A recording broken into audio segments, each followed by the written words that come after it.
आहा! क्या दृश्य सुभग होगा, आनंद चमत्कृत भारतवर्ष होगा। क्या दृश्य सुभग होगा, आनंद चमत्कृत भारतवर्ष होगा। सब लोग तकनीकी को जानेंगे, अपने ज्ञान चेतना को बढ़ाएंगे। विकसित भारत की संकल्पना को साकार करने के लिए हमें भाषा और तकनीक को जन जन तक पहुंचाना होगा। विकसित भारत की संकल्पना को साकार करने के लिए हमें भाषा और तकनीक को जन जन तक पहुंचाना होगा। इस धरा पर एक बार पुनः विश्व गुरु के रूप में आना होगा, विश्व गुरु के रूप में आना होगा। सबसे पहले आज के इस 38वीं राष्ट्रीय कार्यशाला के पावन अवसर पर मैं आप सभी को श्री गणेश चतुर्थी पर्व की हार्दिक शुभकामनाएं देता हूं, जितने भी आभासी श्रोता हमसे जुड़े हुए हैं। इसके साथ ही साथ मैं गणपति बप्पा से मैं ये प्रार्थना करूंगा कि हम सभी के अंदर मानवीय मूल्यों सहित जो ज्ञान चेतना है उसको हमारे अंदर जगाएं, उसको प्रकाशित करें। मेरी यही प्रार्थना है। अब हम कार्यक्रम की तरफ आगे बढ़ते हैं। आप सभी को पता है कि भारत सरकार के शिक्षा मंत्रालय द्वारा ऑनलाइन शिक्षा को जन जन तक पहुंचाकर तकनीकी रूप से सशक्त करने के उद्देश्य से स्वयं पोर्टल पर अनेकों पाठ्यक्रम विकसित किए गए हैं और वो चलाए जा रहे हैं। उसी क्रम में भाषा प्रौद्योगिकी का परिचय एक अनोखा पाठ्यक्रम है जो मूल रूप से हिंदी भाषा में इसको विकसित किया गया है और इसको विगत 3 सत्रों से चलाया जा रहा है। उसी पाठ्यक्रम के अंतर्गत पांडिचेरी केंद्रीय विश्वविद्यालय के हिंदी विभाग द्वारा प्रत्येक बुधवार को सायंकालीन आयोजित होने वाली राष्ट्रीय एवं अंतर्राष्ट्रीय व्याख्यान श्रृंखलाओं के अंतर्गत आज 38वें राष्ट्रीय कार्यशाला के अवसर पर मैं उमेश कुमार प्रजापति उर्फ अलग आप सभी का, सुधीजनों का मैं हार्दिक स्वागत अभिनंदन करता हूं। साथियों, आप सभी जानते हैं कि आज के इस राष्ट्रीय कार्यशाला का विषय है सूचना प्रौद्योगिकी और संचार युग में मीडिया की भाषा। और इस महत्वपूर्ण विषय पर हम सभी के अंदर ज्ञान चेतना जगाने के लिए हमसे आभासी मंच से जुड़े हुए हैं डॉक्टर संदीप कुमार वर्मा, वरिष्ठ सहायक आचार्य जनसंचार विभाग, महात्मा गांधी अंतर्राष्ट्रीय हिंदी विश्वविद्यालय वर्धा। महोदय का मैं हृदय के अनंत गहराइयों से हार्दिक स्वागत अभिनंदन करता हूं। इसी क्रम में जिनका लगातार मार्गदर्शन, जिनका सानिध्य हमें लगातार ऊर्जा के रूप में मिलता रहता है, हम सभी के लिए परम आदरणीय डॉक्टर सी जयशंकर बाबू सर, विभागाध्यक्ष हिंदी विभाग, पांडिचेरी केंद्रीय विश्वविद्यालय। महोदय, मैं आपका भी हार्दिक स्वागत अभिनंदन करता हूं। इस पटल को अपनी संचालन की भूमिका से लगातार सशक्त करने वाली, हमें लगातार सहायता प्रदान करने वाली डॉक्टर अनुपमा, प्रवक्ता हिंदी, दिल्ली शिक्षा विभाग नई दिल्ली। महोदय अभी तक नहीं जुड़ी हैं, लेकिन मैं उनका परोक्ष रूप से हार्दिक स्वागत अभिनंदन करता हूं। इसी के साथ साथ देश एवं विदेश से जितने विद्वान, भाषा चिंतक, अध्येता, शोधार्थी, विद्यार्थी, आप सभी का मैं हार्दिक स्वागत अभिनंदन करता हूं।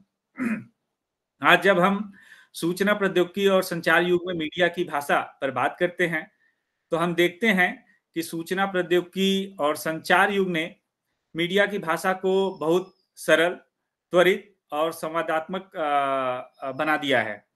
पारंपरिक या औपचारिक भाषा की जगह अब एक ऐसी भाषा का प्रयोग हम लोग आम जनमानस में कर रहे हैं जो आम जनता को समझ में आसानी से आ जाता है।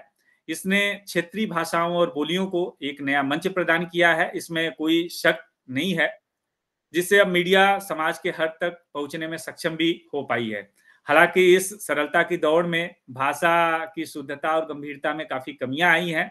तो इस महत्वपूर्ण विषय पर आज हम सभी के साथ अतिवक्ता के डॉक्टर संदीप कुमार वर्मा सर जुड़े हुए हैं।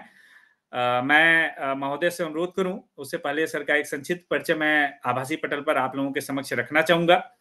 आप वर्तमान समय पर वरिष्ठ सहायक आचार्य जनसंचार विभाग एवं सहायक निदेशक, मालवीय मिशन शिक्षक प्रशिक्षण केंद्र, महात्मा गांधी अंतर्राष्ट्रीय हिंदी विश्वविद्यालय वर्धा में सेवारत है। साथ ही साथ आप विभागीय शोध निगरानी समिति जनसंचार विभाग के संयोजक भी हैं। विधि प्रकोष्ठ एवं रोजगार नियोजन प्रकोष्ठ के आप अध्यक्ष भी रह चुके हैं। लोक सूचना अधिकारी के रूप में भी आपने अपनी महती सेवाओं का निर्वहन किया है। अगर हम आपके शिक्षा की बात करें तो आपने शिक्षा में पीएचडी, एमफिल एवं परास्नातक की डिग्रियां हासिल की है। विधि की बात करें तो आपने एलएलएम, एलएलबी ऑनर्स तथा प्रवासन एवं भारतीय डायस्पोरा में आपने पीजी डिप्लोमा अर्जित की है। अगर हम आपको सम्मान जो अभी तक आपको प्राप्त हुए हैं उसकी बात करें तो विश्वविद्यालयीन उच्च शिक्षा में आपको 2 स्वर्ण पदक और 1 रजत पदक से पुरस्कृत किया गया है। मानविकी एवं समाज विज्ञान क्षेत्र में अकादमिक जगत में उत्कृष्ट शिक्षक 2019 के सम्मान से भी आपको सम्मानित किया गया था। आप विषय विशेषज्ञ के रूप में भी आपने महती सेवाओं का निर्वहन किया है और वर्तमान समय में भी कर रहे हैं।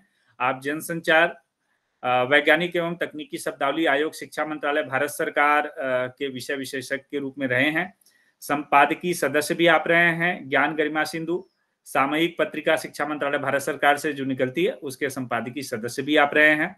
राष्ट्रीय एवं अंतर्राष्ट्रीय स्तर के शिक्षक, व्यावसायिक, सामाजिक सेवा संस्थानों व अकादमिक कृतियों हेतु परामर्शदाता के रूप में भी आपका सक्रिय योगदान रहा है।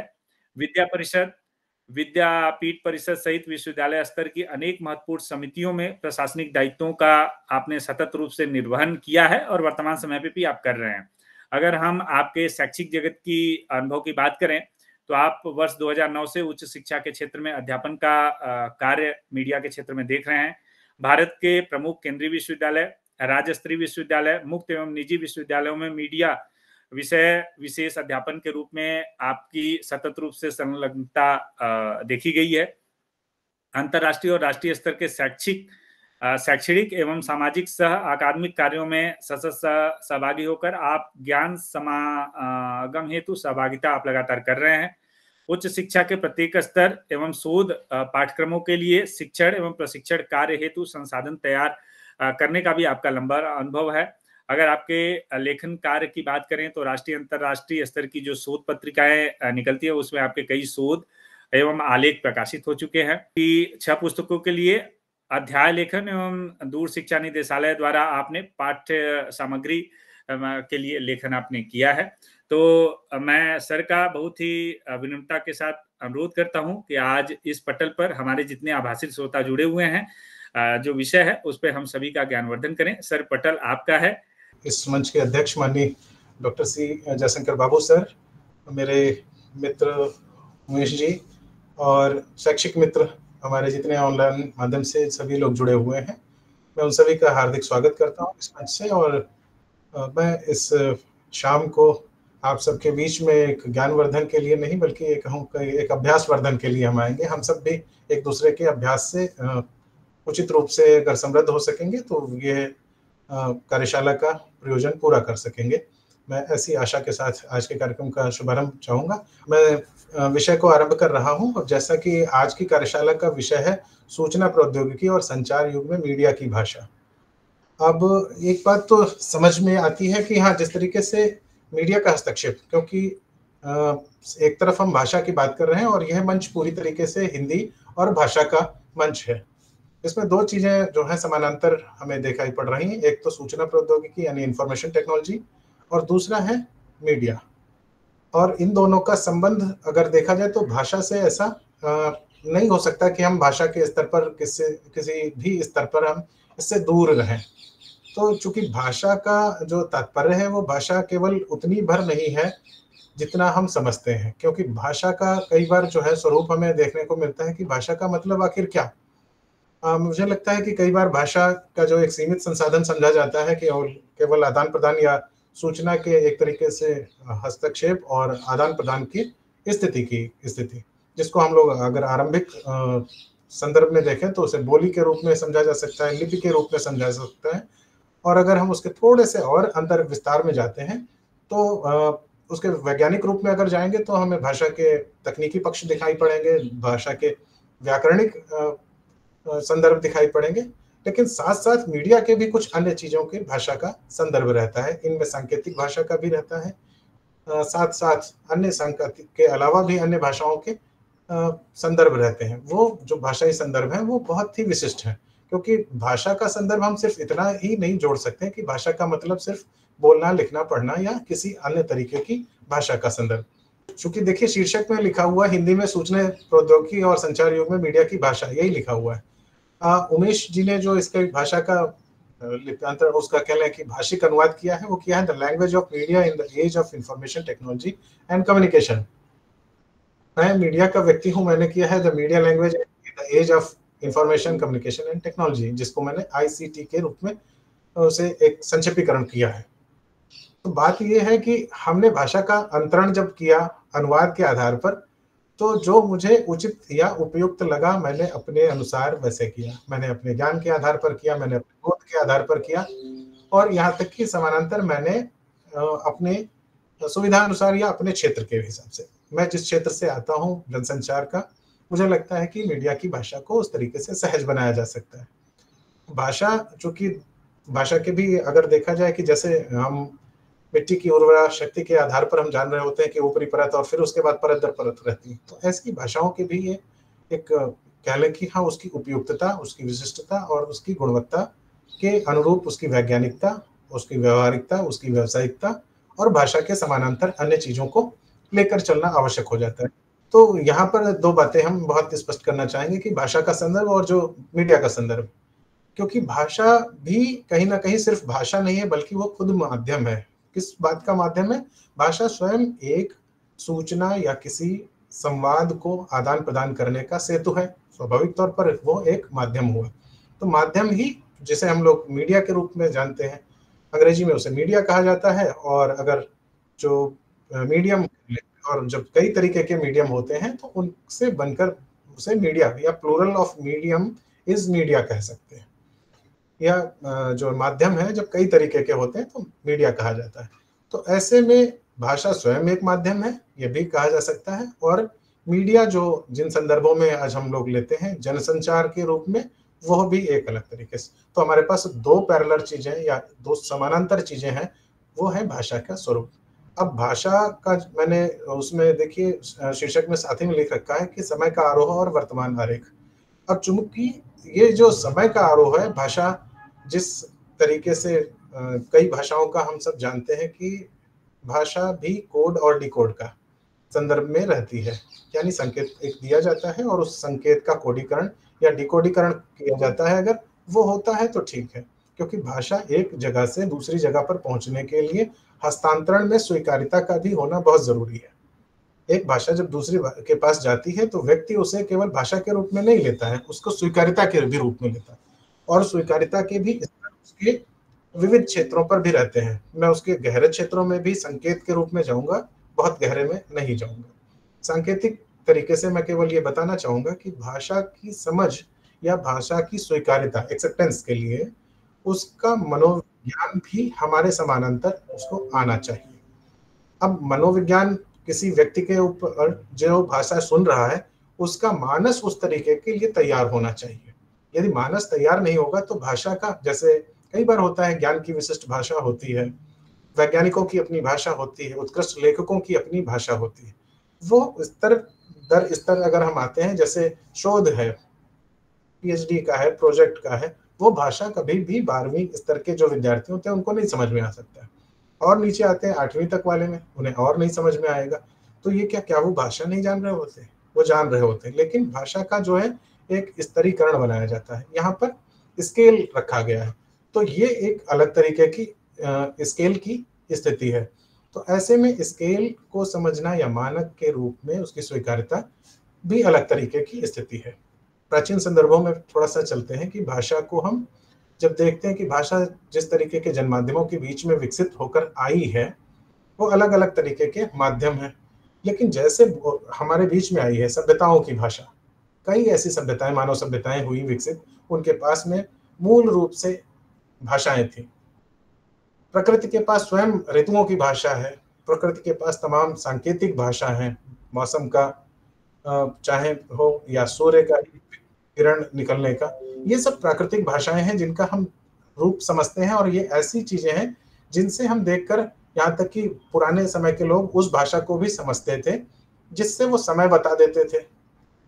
सांध्य बेला और जो प्रातः बेला है, उस वक़्त की जो छाया बिल्कुल छाया विहीन जो दृश्य होता है, उसमें आँखों की जो एक्सेप्टेंस होती है, वही जान पाता है। वो सबको ही अगर ऐसे दृश्य दिखा दिया जाए, तो शायद जिसको हम लोग मीडिया के लोग बहुत सरल तरीके से कहते हैं सॉफ्ट लाइट वाला।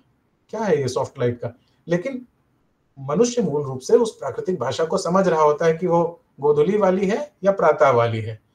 वो दोनों में फ़र्क समझता है। ये एक प्राकृतिक भाषा हो गई। प्रकृति की स्वयं अपने आप में भाषा है। इसी तरीके से प्रकृति की तमाम अन्य भाषाओं पर भी कार्य भी हुआ है और उनसे भाषा वैज्ञानिक साथ ही साथ समानांतर रूप से हमारे संचारविद भी कई भाषाओं को लेते हैं, चाहे उसमें पक्षियों के भी हों, चींटियों की अपनी भाषा होती है, दीमक की अपनी भाषा होती है, मधुमक्खियों की अपनी भाषा होती है, और वो गहन तरीके से मनोवैज्ञानिक संदर्भों में भी उसकी भाषा का उपयोग किया जाता है। ये हम एक लाइन में हमें इसे खारिज भी कर किया जा सकता है कि हमें इन भाषाओं से क्या मतलब, लेकिन तकनीकी रूप से उनकी भाषा का जो संदर्भ होता है वो बड़ा विशिष्ट होता है, इसीलिए शायद हम वापस जाते हैं। इसीलिए स्वान को भी हमें मानव की भाषा को भी समझाया जाता है। स्वान मनुष्य की भाषा बहुत बेहतर समझता है, और मुझे लग रहा है कि जो मानव शास्त्री भी इतिहास है, स्वान और जो है गाय, दोनों चीजें जो है, कुत्ते और गाय की जो है मनुष्य की सभ्यता के साथ लंबे समय तक की आए। ये पशु भी स्वयं मनुष्य की तमाम भाषाओं को समझते हैं और जानते हैं, इसलिए उनके अंदर भी अनुकूलता आ गई। ये एक प्रकृति की भाषा है। अब हम बात आ जाती है कि मूल रूप से भाषा की बात करते हैं, जिसमें बोली, लिपि, संकेत और अन्य स्पर्श है। अन्य स्पर्श में बहुत अगर थोड़ा सा आगे की ओर आएंगे कि व्याकरणिक भाषाओं से निकलकर एक भाषा ये होती है कि यदि मैं बोल रहा हूं और आप सुन रहे हैं, और आपके चेहरे का भाव, आपके आंखों की या ये कह लें कि जो सुनने समझने की रुचि है, वो आंखों से रिवर्स हमें अभिव्यक्त हो रही है, एक तरीके से वापस प्राप्त हो रही है। क्या ये भाषा नहीं है? भाषा की प्रतिपूर्ति है ये। एक भाषा हम बोल रहे हैं, वो आपको समझ में आ रही, दूसरा उसके प्रभावों की भाषा है, वो आप हो सकता है कि हम में रुचि रख रहे हों, और रुचि रखने का कारण भी हो सकता है, और रुचि ना रखने का भी शाशय या और भी अन्य कारण हो सकते हैं। जैसे किसी व्यक्ति का अशांत होना, स्वाभाविक तौर पर मेरे ही जैसा हो सकता है, लेकिन अशांत होने की वजह से उसकी हमारी भाषा का संयोग नहीं होगा। भाषा की ये जो बाधा है, ये हमें समझना होगा। और कभी-कभी हम भाषा के सेतु पर जब चल रहे होते हैं, भाषा को हस्तांतरित कर रहे होते हैं, तो इस चीज का हम सामान्यतः उपयोग नहीं करते हैं। तो ऐसे में कितना भी विशुद्ध भाषा, कितना भी संवर्धित भाषा का उपयोग किया जाए, तो संवाद उस तरीके का नहीं हो पाता है। ये मैं उससे पहले भी स्केल के रूप में देखना चाह रहा था। तो इस तरीके की भाषा, क्योंकि इनमें कई बार ये भी होता है, ज्ञान की भाषा और मातृभाषा दोनों में अंतर भी होते हैं, इनमें हमें देखना पड़ता है, और समय के साथ में इसकी तारतम्यता बनानी होती है कि कौन सा समय है, उसके आधार पर वैसा चलना पड़ेगा। वर्तमान संदर्भ में अगर देखा जाए, तो भाषा की विविधता का जिस तरीके का आयाम पूरे विश्व स्तर पर हुआ है, ग्लोबल एज जिसको कहा जाता है, भूमंडलीकृत तरीके का जो युग है, वो भाषाओं के तमाम सेतु को जोड़ चुका है। अब वो सेतु बहुत मुक्त होकर, इसीलिए उसको बहुत मुक्त कहा भी गया है। सूचना प्रौद्योगिकी ने भाषा को और भी समृद्ध किया है कि भाषा के अनुक्रम में ऐसी चीज़ों का आदान प्रदान करना, सूचना प्रौद्योगिकी का जो प्रवाह है, उसमें भाषाओं का तंत्र इस तरीके का भी है कि हम क्षण भर में हम उस भाषा का अंतरण कर सकते हैं। लेकिन इस अंतरण में भी जो है एक तकनीकी बाधा भी आती है। जैसे भाषा से भाषा, सभी भाषाओं के शब्द एक जैसे नहीं हैं, सब में एक जैसे समाज नहीं है, इसलिए उन समाजों में भी भाषा के अंतरण हैं। अन्य भाषाएं, जैसे मान लिया अगर कोई हिब्रू कर ले, या स्पेनिश कर ले, या संस्कृत कर ले, अब इन तीनों भाषाओं का बिल्कुल अलग तरीके का है सारा भाव और शब्द की शैली। संस्कृत के निकटस्थ अगर कोई है तो हिंदी है। हिंदी से अगर कोई थोड़ा सा और अगर व्याकरणिक रूप से या उसकी भाषा में अगर अंतरण करना है, तो अंग्रेजी में जाना उचित रहेगा, क्योंकि अंग्रेजी और हिंदी का जो तारतम्य है वो ज़्यादा अच्छा है। फिर समानांतर और भाषाओं को देख लें, भारत की भारतीय भाषाएं, उनका भी। तो जो विदेशी भाषा है, उसके अनुवाद के लिए हमें स्तर, या कह लें कि स्टेप बाय स्टेप ही आना पड़ेगा। तो हमें आने के लिए सीधा अगर कहीं हम स्पेनिश को लाकर सीधे अगर कन्नड़ में अगर कर देते हैं, तो शायद बड़ा कठिन होगा। तो इसके लिए तकनीकी रूप से हमें भाषा के स्तर को जानना चाहिए कि हमें समय का आरोह वहां तक लाया है, और वर्तमान जो इसका आरेख तय करना है, तो तकनीकी रूप से पहले भारत की प्रमुख भाषा में लाना पड़ेगा। प्रमुख भाषा से पहले उसके सेतु को लगाना पड़ेगा, यानी स्पेनिश से पहले अंग्रेजी लगाना पड़ेगा, और अंग्रेजी से भारत की भाषा में हिंदी में लाना पड़ेगा, और हिंदी से यदि हम कन्नड़ में लगाते हैं उस भाषा का, ये अगर फॉर्मूला अगर हम लोग लगा लेते हैं, तो तकनीकी रूप से हम इस भाषा को ज्यादा बेहतर समृद्ध कर पाएंगे। ना कि तकनीक ने हमें दे रखा है, अगर सीधा दे रखा है, तो सीधे अगर हम पहुंचेंगे, तो तकनीक भी वहां पर हमें भाषा के उस मोड़ को जरूर दिखा देगी जहां हमें कम उपयोग करने वाली भाषा मिलेगी। ये क्या है? ये एक तरीके का भाषा का तंत्र है जो प्राकृतिक रूप से उस तक को ले जाने का हमें सीधा नहीं देता, बल्कि तकनीकी रूप से हमें देता है, और तकनीक को हमें तकनीक के रूप में वैज्ञानिक तरीके से लाना पड़ेगा, स्तर दर स्तर हमें आना पड़ेगा। वहाँ पर एक बात हुई। दूसरी और बात आती है कि मानस की हर व्यक्ति की अपनी भाषा भी होती है, मातृभाषा भी होती है, वो भी एक संदर्भ चलता है। उनसे आगे और निकल कर आते हैं तो प्रामाणिक भाषाएं भी बनाई गई। प्रामाणिक भाषाओं में यहाँ पर कोई एक भाषा का नहीं उपयोग है, हर एक प्रत्येक भाषा में बोलचाल की भाषा होती है, प्रामाणिक शब्द की उपयोगी होती है, शैली होती है बोलने की। तो भाषा स्वयं के अंदर भी व्याकरण भी रखती है, साहित्य भी रखती है, शैली भी रखती है, और अन्य तरीके की भी चीजें रखती है। तो भाषा एक तरीके से ये भी कह लें कि भाषा को एक तरीके से समझना ठीक नहीं होगा, खासकर तब जब हम उसे सूचना संचार प्रौद्योगिकी और मीडिया के साथ में लेकर चलेंगे। प्रत्येक मीडिया जो है किसी न किसी भाषा के साथ ही जो है प्रवाह में आती है, और प्रत्येक भाषा को किसी न किसी मीडिया की आज की तारीख में आवश्यकता अवश्य पड़ती है। भाषा का मतलब यहाँ पर साहित्य और व्याकरण से तक नहीं है, बल्कि इससे कहीं अधिक है। तो ऐसे में यदि हम भाषा को आगे लेकर जाना चाहते हैं तो हमें उसके बाकी अन्य पक्षों को भी देखना पड़ेगा कि भाषा की सामान्य व्यवहारिकता क्या है, भाषा की प्रामाणिक व्यवहारिकता क्या है, भाषा की व्यावसायिक स्थिति क्या है, और आजकल तो हम संसदीय भाषा और आधिकारिक भाषा का भी जानते हैं, और इसके अलावा वैधानिक भी भाषा, विधि की भाषा जो होती है वो भी बहुत जरूरी होती है। इन सब के बीच में ही हम आधुनिक संदर्भों में जा सकते हैं, क्योंकि सूचना प्रौद्योगिकी का युग है। तकनीकी एक स्वयं में तंत्र है, उसे नहीं मालूम है कि आप किस संदर्भों में बात करना चाहते हैं, क्योंकि व्यवहारिक, व्यावसायिक, तकनीकी, प्रामाणिक, आधिकारिक, संसदीय कौन सी भाषा का उपयोग करना चाहते हैं। इसलिए भाषा का ये एक अलग तरीके से तकनीकी संरचनात्मक स्थिति आती है। ये कोई भ्रम या संभ्रम की स्थिति नहीं है, बल्कि ये तकनीकी उपयोग करने की एक वैज्ञानिक पद्धति है। इसलिए जरूरी हो जाता है कि हम जब माध्यमों का उपयोग या मीडिया का उपयोग करते हैं तो ऐसे में भाषा का संदर्भ बहुत सहज होता है। एक हम बहुत साधारण सा उदाहरण लेते हैं। हम मीडिया के लोग बहुत सरल तरीके से, मुझे लग रहा है जो लोग मीडिया से नहीं है वो भी समझ सकेंगे कि हम तमाम तरीके के समाचारों को अक्सर सुनते हैं। समाचार की अपनी एक भाषा होती है, समाचार स्वयं में तमाम तरीके के समाचारों का एक बड़ा समुच्चय होता है। तो वो समुच्चय जो होता है उसके अंदर उसका एक कॉम्प्लेक्स है, कंपोजिट है, वो अलग अलग तरीके की चीजों से मिलकर बना है। अब उसमें अपराध की खबरें हैं, अपराध की अपने आयाम होते हैं, लेखन के, प्रस्तुतिकरण के, ये सब कुछ भाषा के ही एक वैशिष्ट हैं।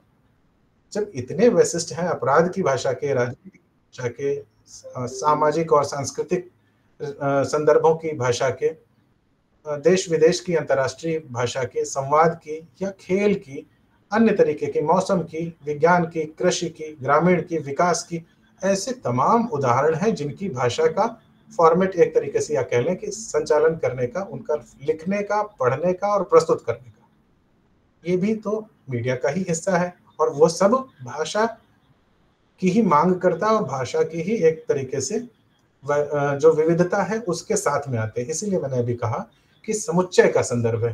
तो इतने समुच्चय को हम एक समाचार जैसी चीज में लेकर चलते हैं जिसमें तमाम वैविध्य है। हर एक तरीके का जो वर्गीकृत मामला है वो वर्गीकृत तरीके से प्रस्तुत होगा। उनमें आंतरिक सहसंबंध भी है, इंटर को एग्जिस्टेंस भी है और इंटर को रिलेशन भी है। दो चीजें, उनका आंतरिक सहसंबंध भी है और वो अंतर संबंधी भी है, यानी कोएग्जिस्ट और कोरिलेशन दोनों भी। मैं उस तरीके से इसको देखना चाहूंगा कि भाषा स्वयं जब ऐसे में चलती है, जैसे कई भाषा के भीतर, अभी हमने कहा कि आपस में भी रहता है। समाचार का एक उदाहरण लिया था अभी हमने कि समाचार कई तरीके की भाषा के साथ प्रस्तुत होता है।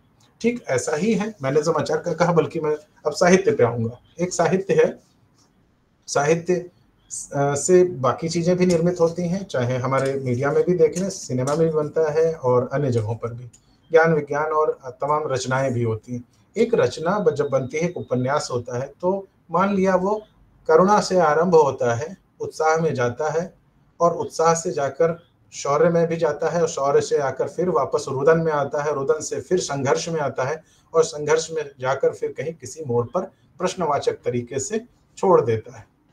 ये जो आरोह है, ये जो गिरावट है, ये जो उत्साह का उठाव है, फिर वापस वैसा प्रश्नवाचक चीजों पर छोड़ रहा है, ये तमाम तरीके की अपनी साहित्यिक शैली और रचनाधर्मिता को रखता है। इसकी अब अगर हम बात में आएंगे तो इसकी प्रामाणिकता का कोई नहीं पूछेगा, इसकी व्याकरणिक संरचना का कोई नहीं पूछेगा, क्योंकि ये साहित्य है, साहित्य की भाषा है, साहित्य का धर्म है, और उस धर्म से ही वो रचना को क्रम में लिख रहा है। इसको तकनीकी रूप से भी हम लोग जाते हैं, अगर एआई का जमाना है तो पूरे उस पर जब एनालिसिस लिखना हो तो, या किसी भाषा के रूप में, क्योंकि लिखना हमारी कोई मजबूरी नहीं होती है, कि कई लोग ये भी समझते हैं कि आर्टिफिशियल इंटेलिजेंस में जो कुछ भी उपयोग किया जाता है शायद वो शॉर्टकट है या सिर्फ चोरी है। ऐसा नहीं होता है, बल्कि कई भाषाओं के विविधता के बीच में अपना संगम स्थापित करने के लिए, और साथ ही साथ बहुत बड़े साहित्य को संक्षेप में पढ़ने और समझने के लिए जिसकी क्षमता है, उसके आदान प्रदान करने का भी नया साधन भी कृत्रिम बुद्धिमत्ता है। ऐसा नहीं कि एआई सिर्फ और सिर्फ शॉर्टकट का ही नाम है। एआई के तमाम तरीके के उपयोग, तमाम तरीके के दुरुपयोग भी हैं। तो ऐसे में साहित्य की जो तमाम, जो हम बात कर रहे थे कि तमाम उदाहरण एक साथ जो चल रहे होते हैं, उनमें भाषा अपने आप चल रही होती है। एक साहित्य का उपन्यास इतनी तरह की भाषाओं का मर्म रखता है, उस मर्म के बीच में अपनी भाषा का प्रयोग करना साहित्य की रचनात्मकता है, उसकी भाषा की अपनी शैली है, और उसके प्रकटीकरण को करेगा। ना वो दारुण्य को या किसी करुणा को इस तरीके से रख सकता है कि उत्साह में जाए, ना वो उत्साह को करुणा में बदल सकता है। तो ऐसे में इस सब चीज़ों की हमें शैली का उपयोग करना पड़ता है। तो क्या शैली को हम भाषा से अलग रखेंगे? नहीं। इसलिए ये ज़रूरी होता है कि जो व्यक्ति उसको संप्रेषित करे या आदान प्रदान करने के लिए रखे, वो आदान प्रदान करने के वक्त में अपनी बोली, लिपि, संकेत और अन्य तरीके की चीज़ें जहाँ पर हमें समानुभूति के रूप में दर्शाता है, वह सब कुछ वहाँ पर लाए, ताकि उसको स्पर्श किया जा सके।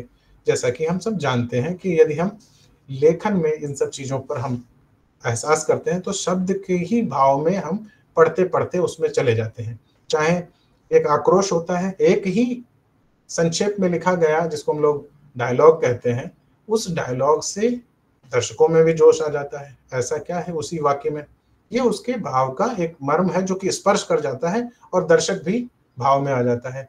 एक गीत होता है जो भाव विभोर कर देता है। स्वतंत्रता संग्राम के समय के जितने गीत थे, वो गीत सुनते-सुनते न जाने कितने लोग अपने आप को करुणा में और देश के प्रति समर्पित करने से पीछे नहीं हटते थे। ये क्या था? ये भी एक भाषा थी, वो भी एक माध्यम था, और माध्यम गाते-गाते इतने ज़्यादा संवेदनशील हो जाते थे, और उस संवेदनशील में प्राण तक जाने का जो रास्ता होता है, वरना मृत्यु से हर कोई भय खाता है। मृत्यु और जीवन के बीच में जो है, उस बात को, भाव को स्थापित या स्थानांतरित करने के लिए जो उपयोग किया गया, तमाम आज भी पॉलिटिकल जितने हमारे स्लोगन होते हैं या जितने राजनीतिक नारे होते हैं, उनकी प्रभावशीलता के पीछे उनकी भाषा का ही प्रयोग किया जाता है, और ये आरेख अलग तय किया जाता है। व्यावसायिकता में भी ऐसा नहीं कि व्यावसायिक संदर्भों में उसका उपयोग नहीं होता है, संदर्भ भी ऐसे ही हैं। छोटे-छोटे व्यावसायिक जिसको हम लोग टैग लाइन बोलते हैं, वो भी इन्हीं का ही एक भाषा का है। छोटी-छोटी चीज़ें जीवन में उतार देते हैं और वो कभी नहीं भूलता है। एक बैंक कहती है कि रिश्तों की जमा पूंजी अपने आप को, एलआईसी कहती है जीवन के साथ भी और जीवन के बाद भी, कोको कोला कहता है ठंडा मतलब कोको कोला। ये सब क्या है? ये भाषा के ही पर्याय हैं और आज की मीडिया की भाषा है, और ये वो चीज़ें हैं जिनके लिए बड़े-बड़े एक तरीके से कह लें कि साहित्य नहीं जितना पैसा कमा पाए, उससे कहीं ज़्यादा ये लाइनें लिखने वाले लोग होकर कमाकर चले गए। गीत बहुत प्रभावशाली और प्रभावकारी गीतों का, चाहे वो किसी भी तरीके के गीत हों, यहाँ तक कि गीतकार का प्रोफ़ेशन जो होता है, व्यवसाय होता है, और वो व्यवसाय के रूप में जिस तरीके से एक गीतकार लिखता है पूरी फ़िल्म में, मुझे लग रहा है एक साहित्यकार जिस तरीके से पूरे जीवन में बैठ के 2, 3, 4, 5 उपन्यास लिखता है, उनकी जो, मैं ये नहीं किसी को कम छोटा और व्यावसायिक रूप से, मेरा क्षमा करें, ऐसा नहीं कोई उद्देश्य है, लेकिन वो जीवन में जो नहीं कमाता है उससे अधिक वो गीतों से पा जाता है। विज्ञापन लोग लिखते हैं, लोगों की ब्रांडिंग के लिए लिखते हैं विज्ञापन के भीतर की वैसे, और बोलने की भी, अनुवाद की भी शैली में भी वही। तो इन सब चीज़ों में जो वो व्यावसायिकता का लेकर आ रहे हैं स्वरूप, उन सब में क्योंकि इसको मीडिया ने ही स्कोप खोला है। ये एक अलग तरीके का स्कोप जो है, वो अलग तरीके की भाषा को रखता है। अब 2 बात और इसमें जोड़ना चाहूँगा, ये तकनीक का आने से। तो तकनीक के आने से हमें एक तो तमाम तरीके की कृत्रिम भाषा भी मिल गई और लैंग्वेज प्रोग्रामिंग भी मिल गई तमाम तरीके की। और साथ ही साथ जो दूसरी वाली बात थी, वो कृत्रिम बुद्धिमत्ता की भी भाषा की थी, जिस पर हमने पहले बात कर। तो अब बात आती है कि हाँ, जिस तरीके का जो सूचना व्यवस्था हमारी बनी है, तो इससे कई तरीके का जो सूचना का विकास भी हुआ, सूचना क्रांति आई, और भाषाई जो सहसंबंध से निकल के आए, वो कुछ बिंदु हैं, इस पे मैं एक बार प्रकाश डालना चाहूँगा कि सूचनाएँ, कौन-सी सूचनाएँ, अनेक प्रकार की सूचनाएँ, क्योंकि सूचना हम सूचना के रूप में जिसे समझ रहे हैं, तो वो सूचना केवल नहीं है, आज वो सूचना तरह-तरह की सूचना है। सूचना के साथ में चित्रों की भी सूचना वैसे ही है, आजकल दृश्यों की भी सूचना होती। जहाँ दृश्य बहुत प्रभावी होता है, वहाँ पर हमें लेखन कम करना पड़ता है, या जहाँ पर हमें लेखन से ही अगर कर दिया है, तो वहाँ पर हम दृश्य भी हटा देंगे, बल्कि वहाँ पर हम लेकर आएँगे आँकड़े। तो आँकड़े या डेटा जिसका कहते हैं, कि डेटा का भी एक अलग तरीके का, डेटा स्वयं अपने आप में एक तरीके की सूचना हो गया है, और वो भी एक अपनी भाषा रखता है। क्या डेटा प्रस्तुत करना अपने आप में भाषा नहीं रखता है? वो भी रखता है। तो सूचनाएँ अनेक तरीके की हैं, उनमें अनेक प्रकार हैं, उनके वर्गीकरण हैं। और साथ ही साथ केवल डेटा ही नहीं है, बल्कि आजकल हमारे पास तुलनात्मक डेटा की भी बात है, कंपैरेटिव डेटा है। और कंपैरेटिव डेटा के अलावा हम कंप्यूटर युग में अगर देखें, कि सूचना प्रौद्योगिकी के युग के लोग, जो आजकल तमाम डेटा होता है, और तमाम डेटा का मतलब, एक जैसे कोई एक व्यक्ति एक ग्राम पंचायत या एक ग्राम के बारे में कुछ अगर बात करता है, और वहाँ से लेकर पूरे विश्व की भी बात करता है, तो ऐसे में डेटा बहुत ढेर सारा हो जाता है, और उसके जो विविधता के संदर्भ में कभी-कभी समानांतर जब तुलना करनी होती है, और या उसका भविष्य गणना करना होता है, कि हाँ, हम उस क्रम में जैसे-जैसे विकसित होंगे, जैसे-जैसे हर 5 साल बाद, 10 साल बाद किसी भाषा की आवृत्ति को देखते हैं, और भाषा में किसी दूसरी भाषा के हस्तक्षेप को भी देखते हैं। तो ऐसे में हमारी भाषा में कहीं गिरावट, कहीं उठाव, कहीं कुछ, कभी तकनीकी प्रभाव, कभी अन्य तरीके के प्रवाह दिखते हैं। तो वैसे प्रवाह हमें भविष्य की ओर भी लेकर जाते हैं। यानी जिस डेटा का हम प्रयोग कर रहे हैं, उससे भविष्य को भी लिख सकते हैं, भविष्य के बारे में बताया जा सकता है। हमारे भाषाविद तो अक्सर इन सब चीज़ों से खासकर मानव शास्त्रीय अध्ययन के साथ में अगर वो बात रखते हैं, तो वहाँ से बात निकल कर आती है, कि वो बता भी देते हैं कि इतनी भाषाएँ हमारी, बोलियाँ हमारे संकट में हैं, और जिस तरीके का गिरावट आ रहा है आने वाले समय में, और साथ ही साथ समानांतर पढ़ने वाले लोगों की रुचि और उनकी भाषा, उनका माध्यम, उनके एक तरीके से भाषा के चुनाव, यानी किस भाषा, विदेशी भाषा में भी किसको भाषा को पढ़ रहे हैं, फ्रेंच को पढ़ेंगे, या ये सब कुछ रोजगार पर भी निर्भर करता है, और या कह लें कि विदेशी तमाम ऐसी चीज़ों पर भी निर्भर करता है, कि जो हमें तय करती है, क्योंकि विदेश की भाषा हम कौन सी सीखें, क्या सीखें, ये आने वाला समय बताता है रोजगार के आधार पर। अब उसी आधार पर हम ये बता देते हैं कि आने वाली जो पीढ़ी है, वो जनरेशन किस भाषा को करेगी, और कौन सी भाषा की गिरावट हो जाएगी, ये भी है। दूसरी तरफ हम मीडिया के लोग, जो कि आजकल तमाम तरीके का डेटा सामने रखते हैं, कि हमारे पास जितना कंटेंट है, वो कितना सबसे ज़्यादा यूज़र उसको क्लिक कर रहा है, किसको पढ़ रहा है, किसको वो भेज रहा है दूसरों को, या उसको डाउनलोड कर रहा है, उसकी खपत कितनी है, उस आधार पर भी हम बता रहे हैं। ये तमाम तरीके का जो डेटा हम निकाल कर लाते हैं, तो इनकी जब तुलना करनी होती है, इनका भी उपयोग करना होता है।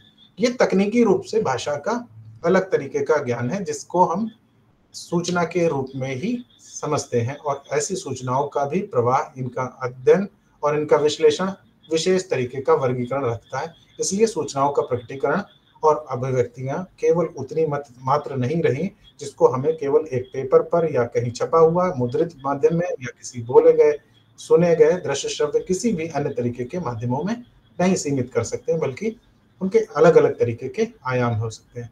सूचनाओं के तमाम तकनीकी आयाम भी हैं, और उसके तमाम माध्यम भी हैं, जो कि हम जानते हैं कि हाँ, जनसंचार के भी तमाम तरीके के माध्यम हैं, और उन माध्यमों में ज्ञान प्रवाह भी आ रहा है, वैज्ञानिक तरीके की आ रही है स्थिति, और अन्य तरीके की भी स्थितियां उनमें चल रही हैं।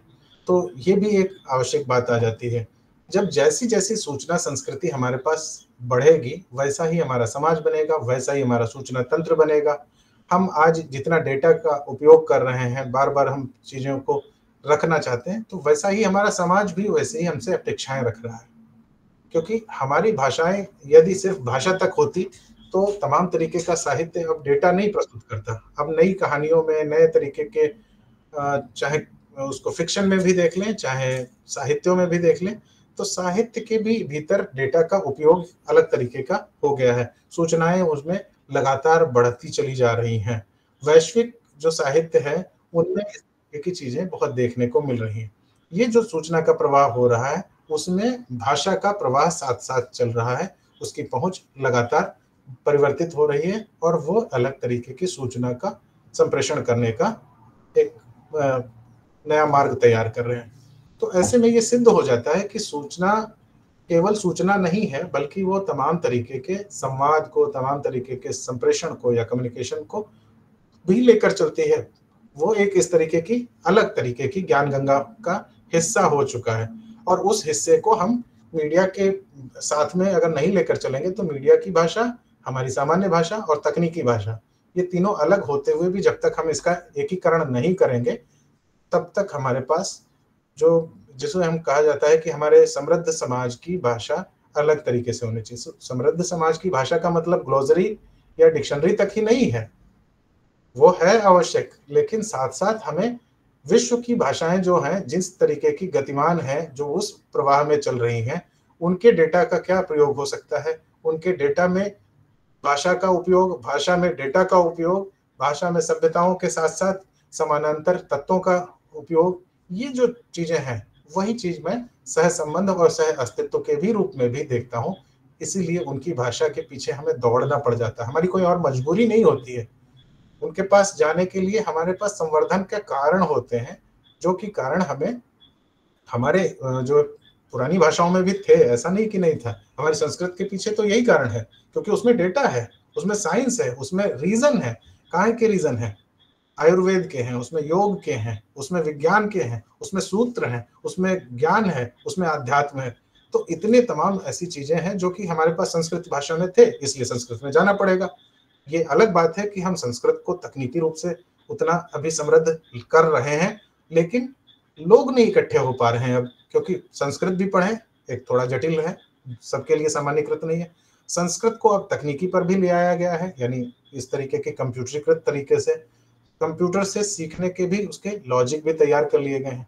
तो भाषा का संवर्धन भी हो गया है, परिवर्तन का नया सेतु भी तैयार कर दिया गया है, विषय वस्तु भी ले आया गया है, लेकिन अभी उसकी विविधता और स्वीकार्यता का एक जो है बड़ा वृहद आयाम करना बाकी है। और ये अगर आयाम विकसित होगा, तो यकीनन हमें पूरा यकीन है कि जब भाषा का भी विकास होगा, तो स्वाभाविक तौर पर इन सब चीजों की भी विकास में निसंदेह बहुत वैसा हो जाएगा, उपयोग कर लिया जाएगा।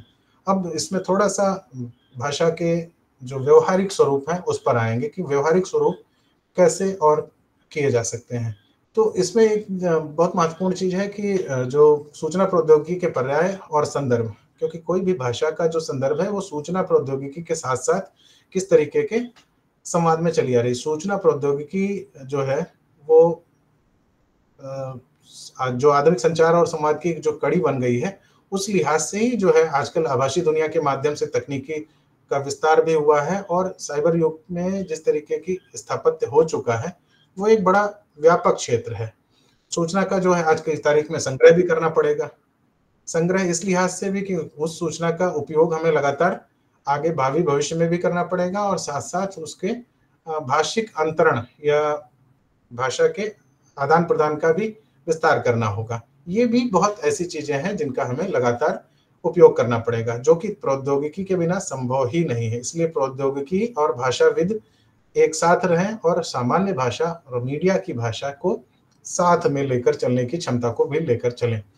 जब हम उसकी बात करते हैं कि हाँ, साइबर जगत में जितनी भी गति बनी हुई है, वो भी हमारे लिए एक अलग तरीके की स्थिति आती है कि साइबर जगत के बिना हम व्यापक नहीं जा सकते, क्योंकि दुनिया समाज इतना विस्तृत हो चुका है और इंटरनेट के विभिन्न माध्यम, चाहे वो सोशल मीडिया एक ले लेते हैं।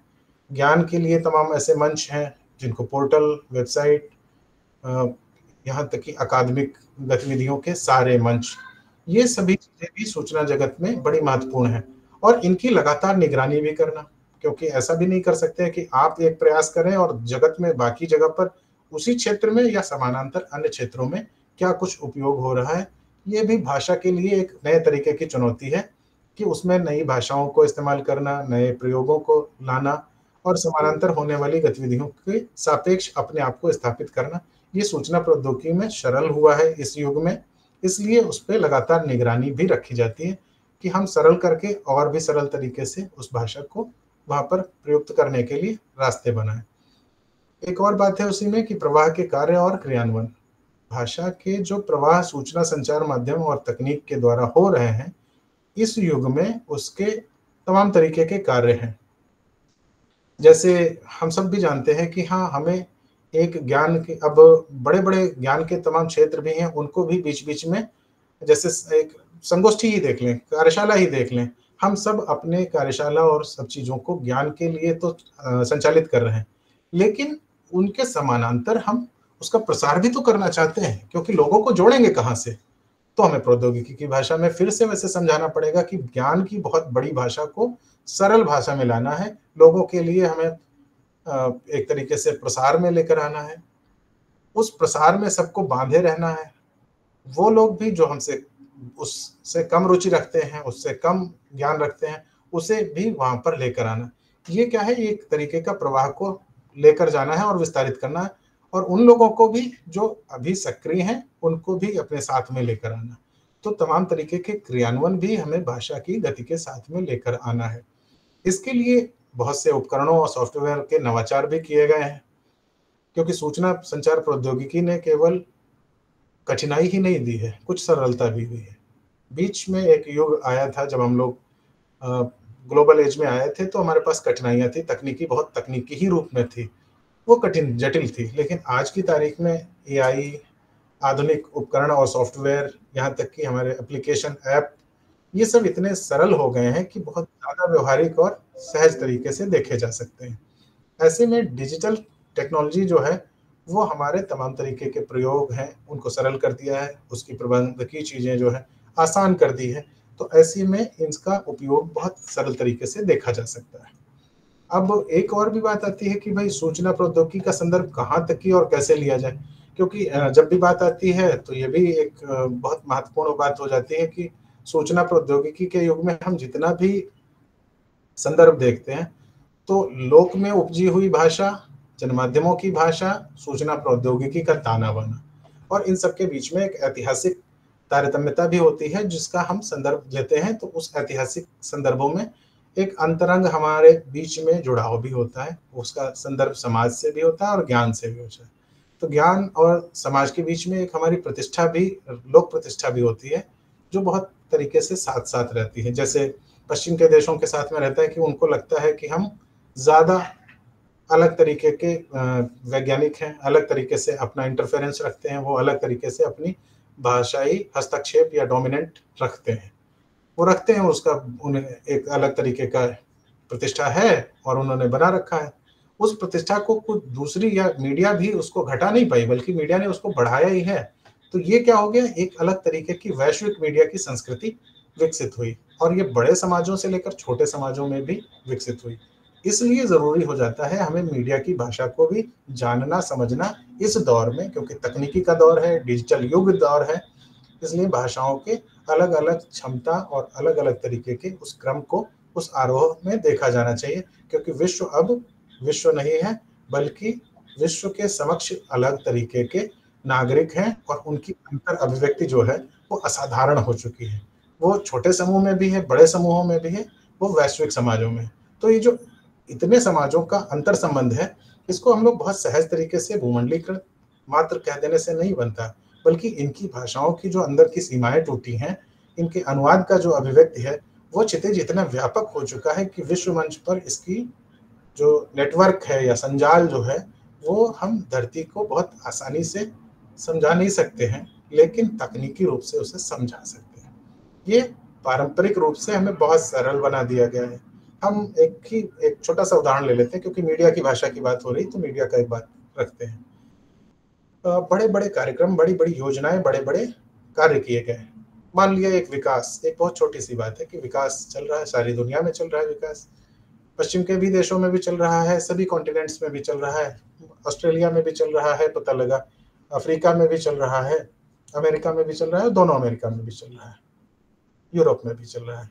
तो इन सब में जो हमारे विकास का जो संदर्भ है, वो अलग-अलग तरीके की परिपाटी का है।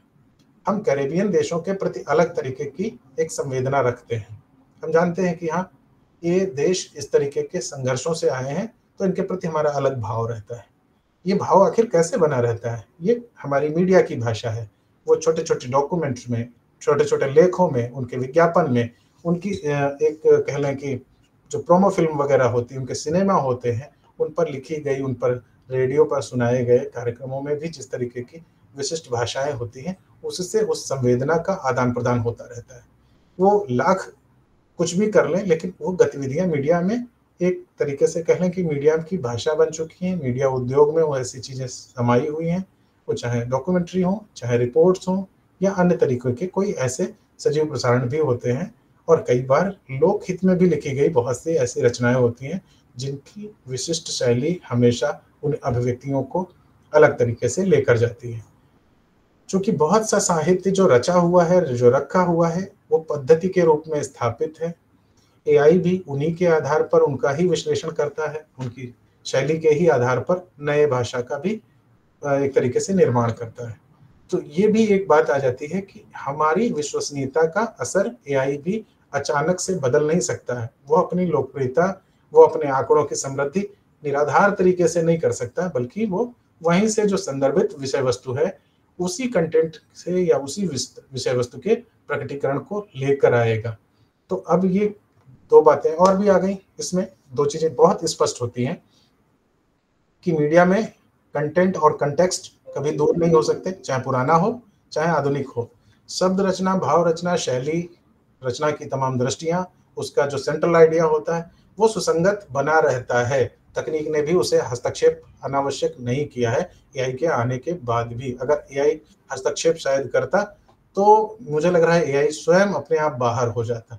ये क्या है कि मीडिया की जो भाषा होती है, जब किसी चीज़ में प्रक्षेपित होती है या इंजेक्ट की जाती है किसी समाज में नई भाषा, तो नई भाषा रिएक्शन भी करती है। ऐसा नहीं है, उसका टेम्पर जो होता है, उसका जो टेम्परामेंट कह लें कि उसका भाव जो होता है, वो सीधे रूप से जाकर समाहित हो जाता है, ऐसा नहीं होता है।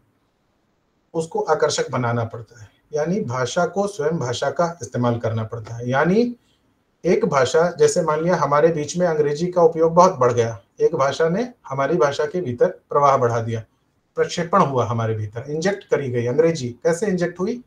अब उसके अंदर उसकी स्वीकार्यता को बढ़ाया गया। कैसे बढ़ाया गया?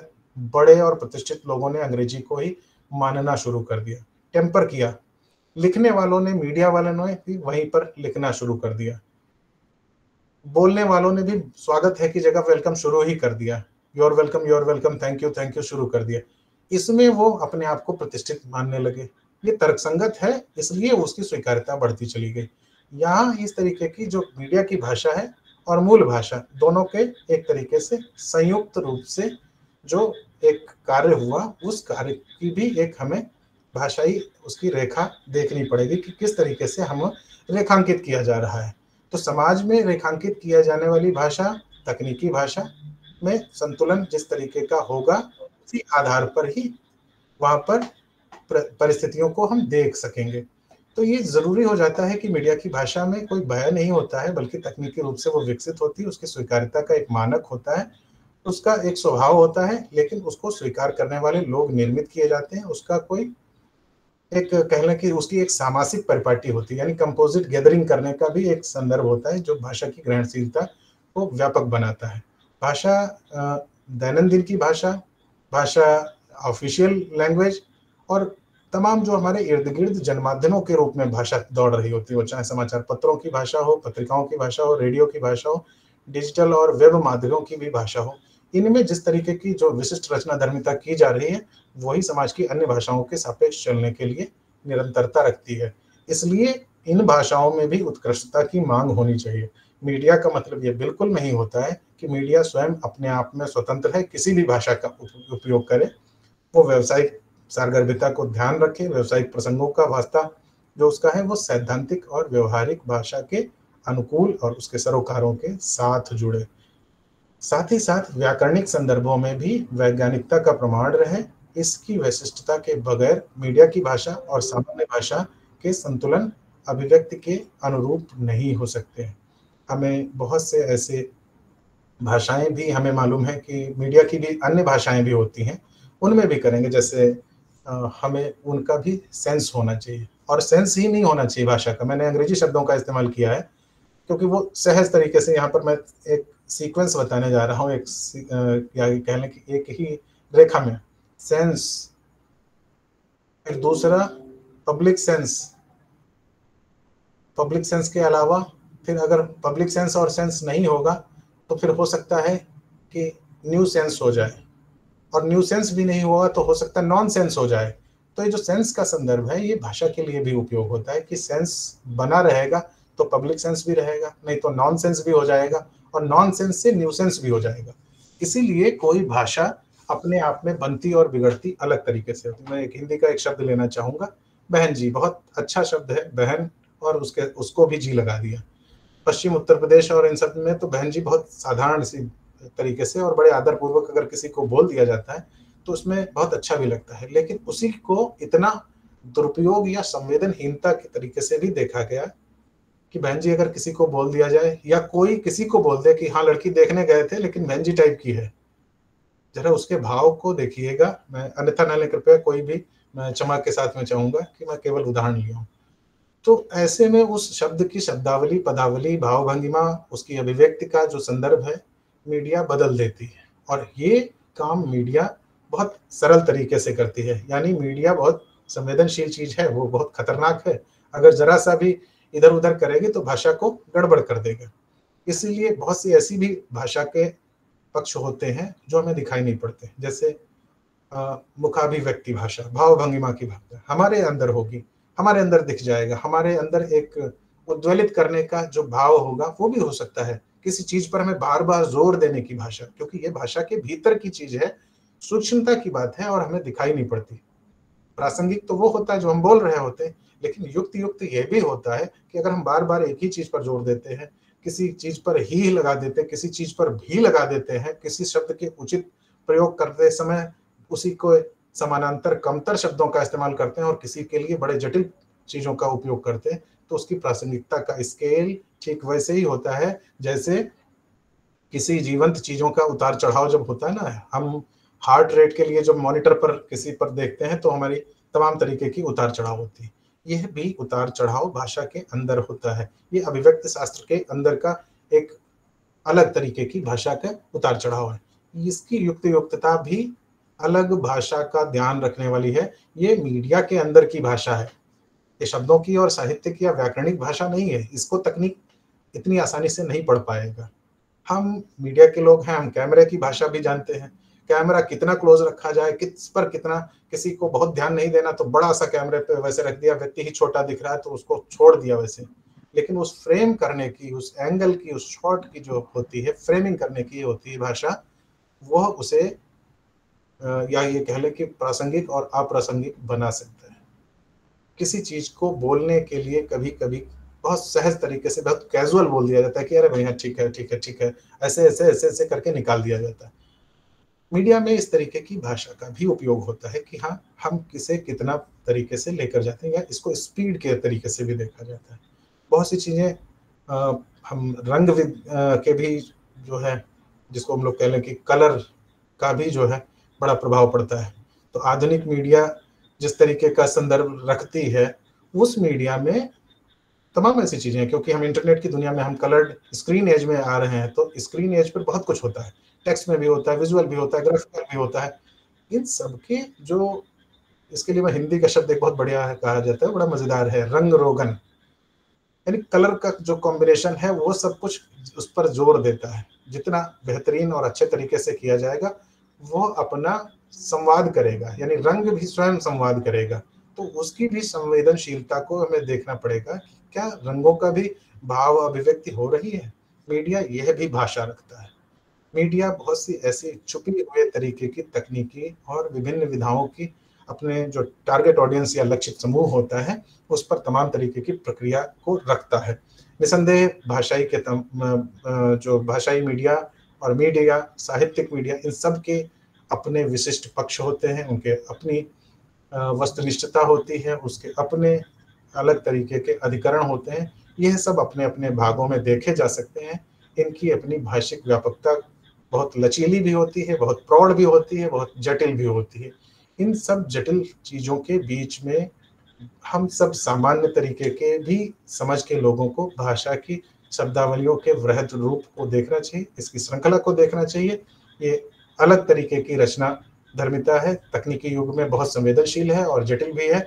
इसलिए हमें भाषा शैली का ये ध्यान रखना चाहिए कि भाषा को निरूपित करते समय राज्य, विश्व, स्थानीय आचार व्यवहार, नैतिकता और यहाँ तक कि भावनात्मक और भौतिक भाषा की जो नीतिपरक व्यवस्था है, उसकी स्वीकार्यता पर हमें सामंजस्य बनाना चाहिए। क्योंकि हम आलोचना की भी भाषा जानते हैं, हम प्रतिरोध की भी भाषा जानते हैं, हम वैज्ञानिक भाषा भी जानते हैं और हम वैधानिक भाषा भी जानते हैं। सबकी अपनी नीति है, सबकी अपनी रीति है, सबका लोकतंत्र है, लेकिन भाषा मूल्य रखती है और भाषा उसी मूल्य की अभिव्यक्ति का ही संदर्भ है।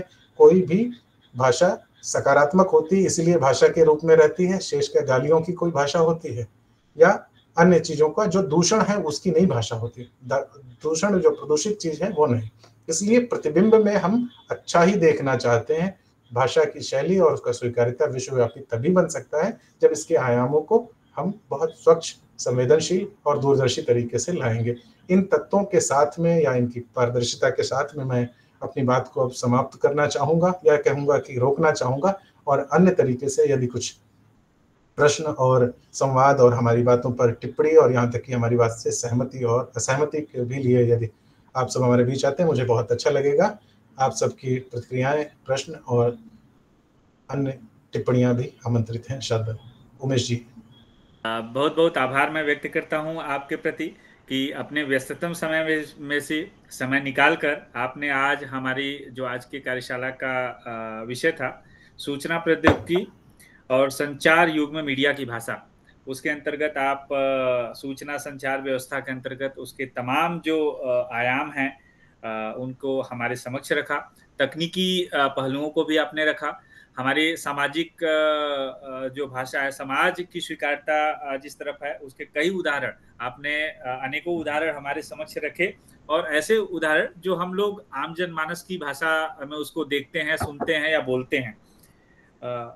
आपने एक विशेष बात कही कि भाषा का विस्तार केवल साहित्य या व्याकरण तक ही सीमित नहीं है, बल्कि इसका विस्तार व्यवसाय, व्यवहार, संसदीय, आधिकारिक भाषाओं के रूप में भी है, जो हम लोग अक्सर अपने कार्यालयों में या अपने समाज में देखते रहते हैं। चूँकि आज समय की कमी है, तो मैं सीधे जितने भी श्रोता जुड़े हुए हैं, मैं चाहूँगा कि आप लोग इस संबंध में अगर आप लोगों का कोई प्रश्न है, तो आप लोग प्रश्न रखें। प्रश्न रखते समय विशेष अनुरोध है कि अपना, चूँकि लाइव रिकॉर्डिंग चल रही है, तो आप लोग अपने वीडियो को ऑन करके प्रश्न रखें। प्रणाम सर, और डॉक्टर संदीप कुमार वर्मा सर का बहुत ही ज्ञानवर्धक आज का मैसेज रहा।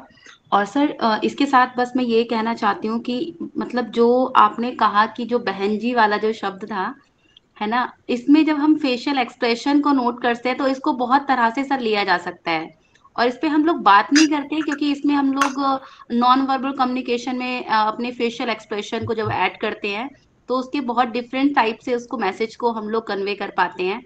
तो सर बहुत ही अच्छा लगा आपका मैसेज, और आज का जो बहुत कुछ सीखने को मिला, बहुत बहुत धन्यवाद। और मैं जयशंकर सर से भी बहुत बहुत धन्यवाद कि इस तरह के कंटिन्यू हम लोग को सुनने को मिले लेक्चर।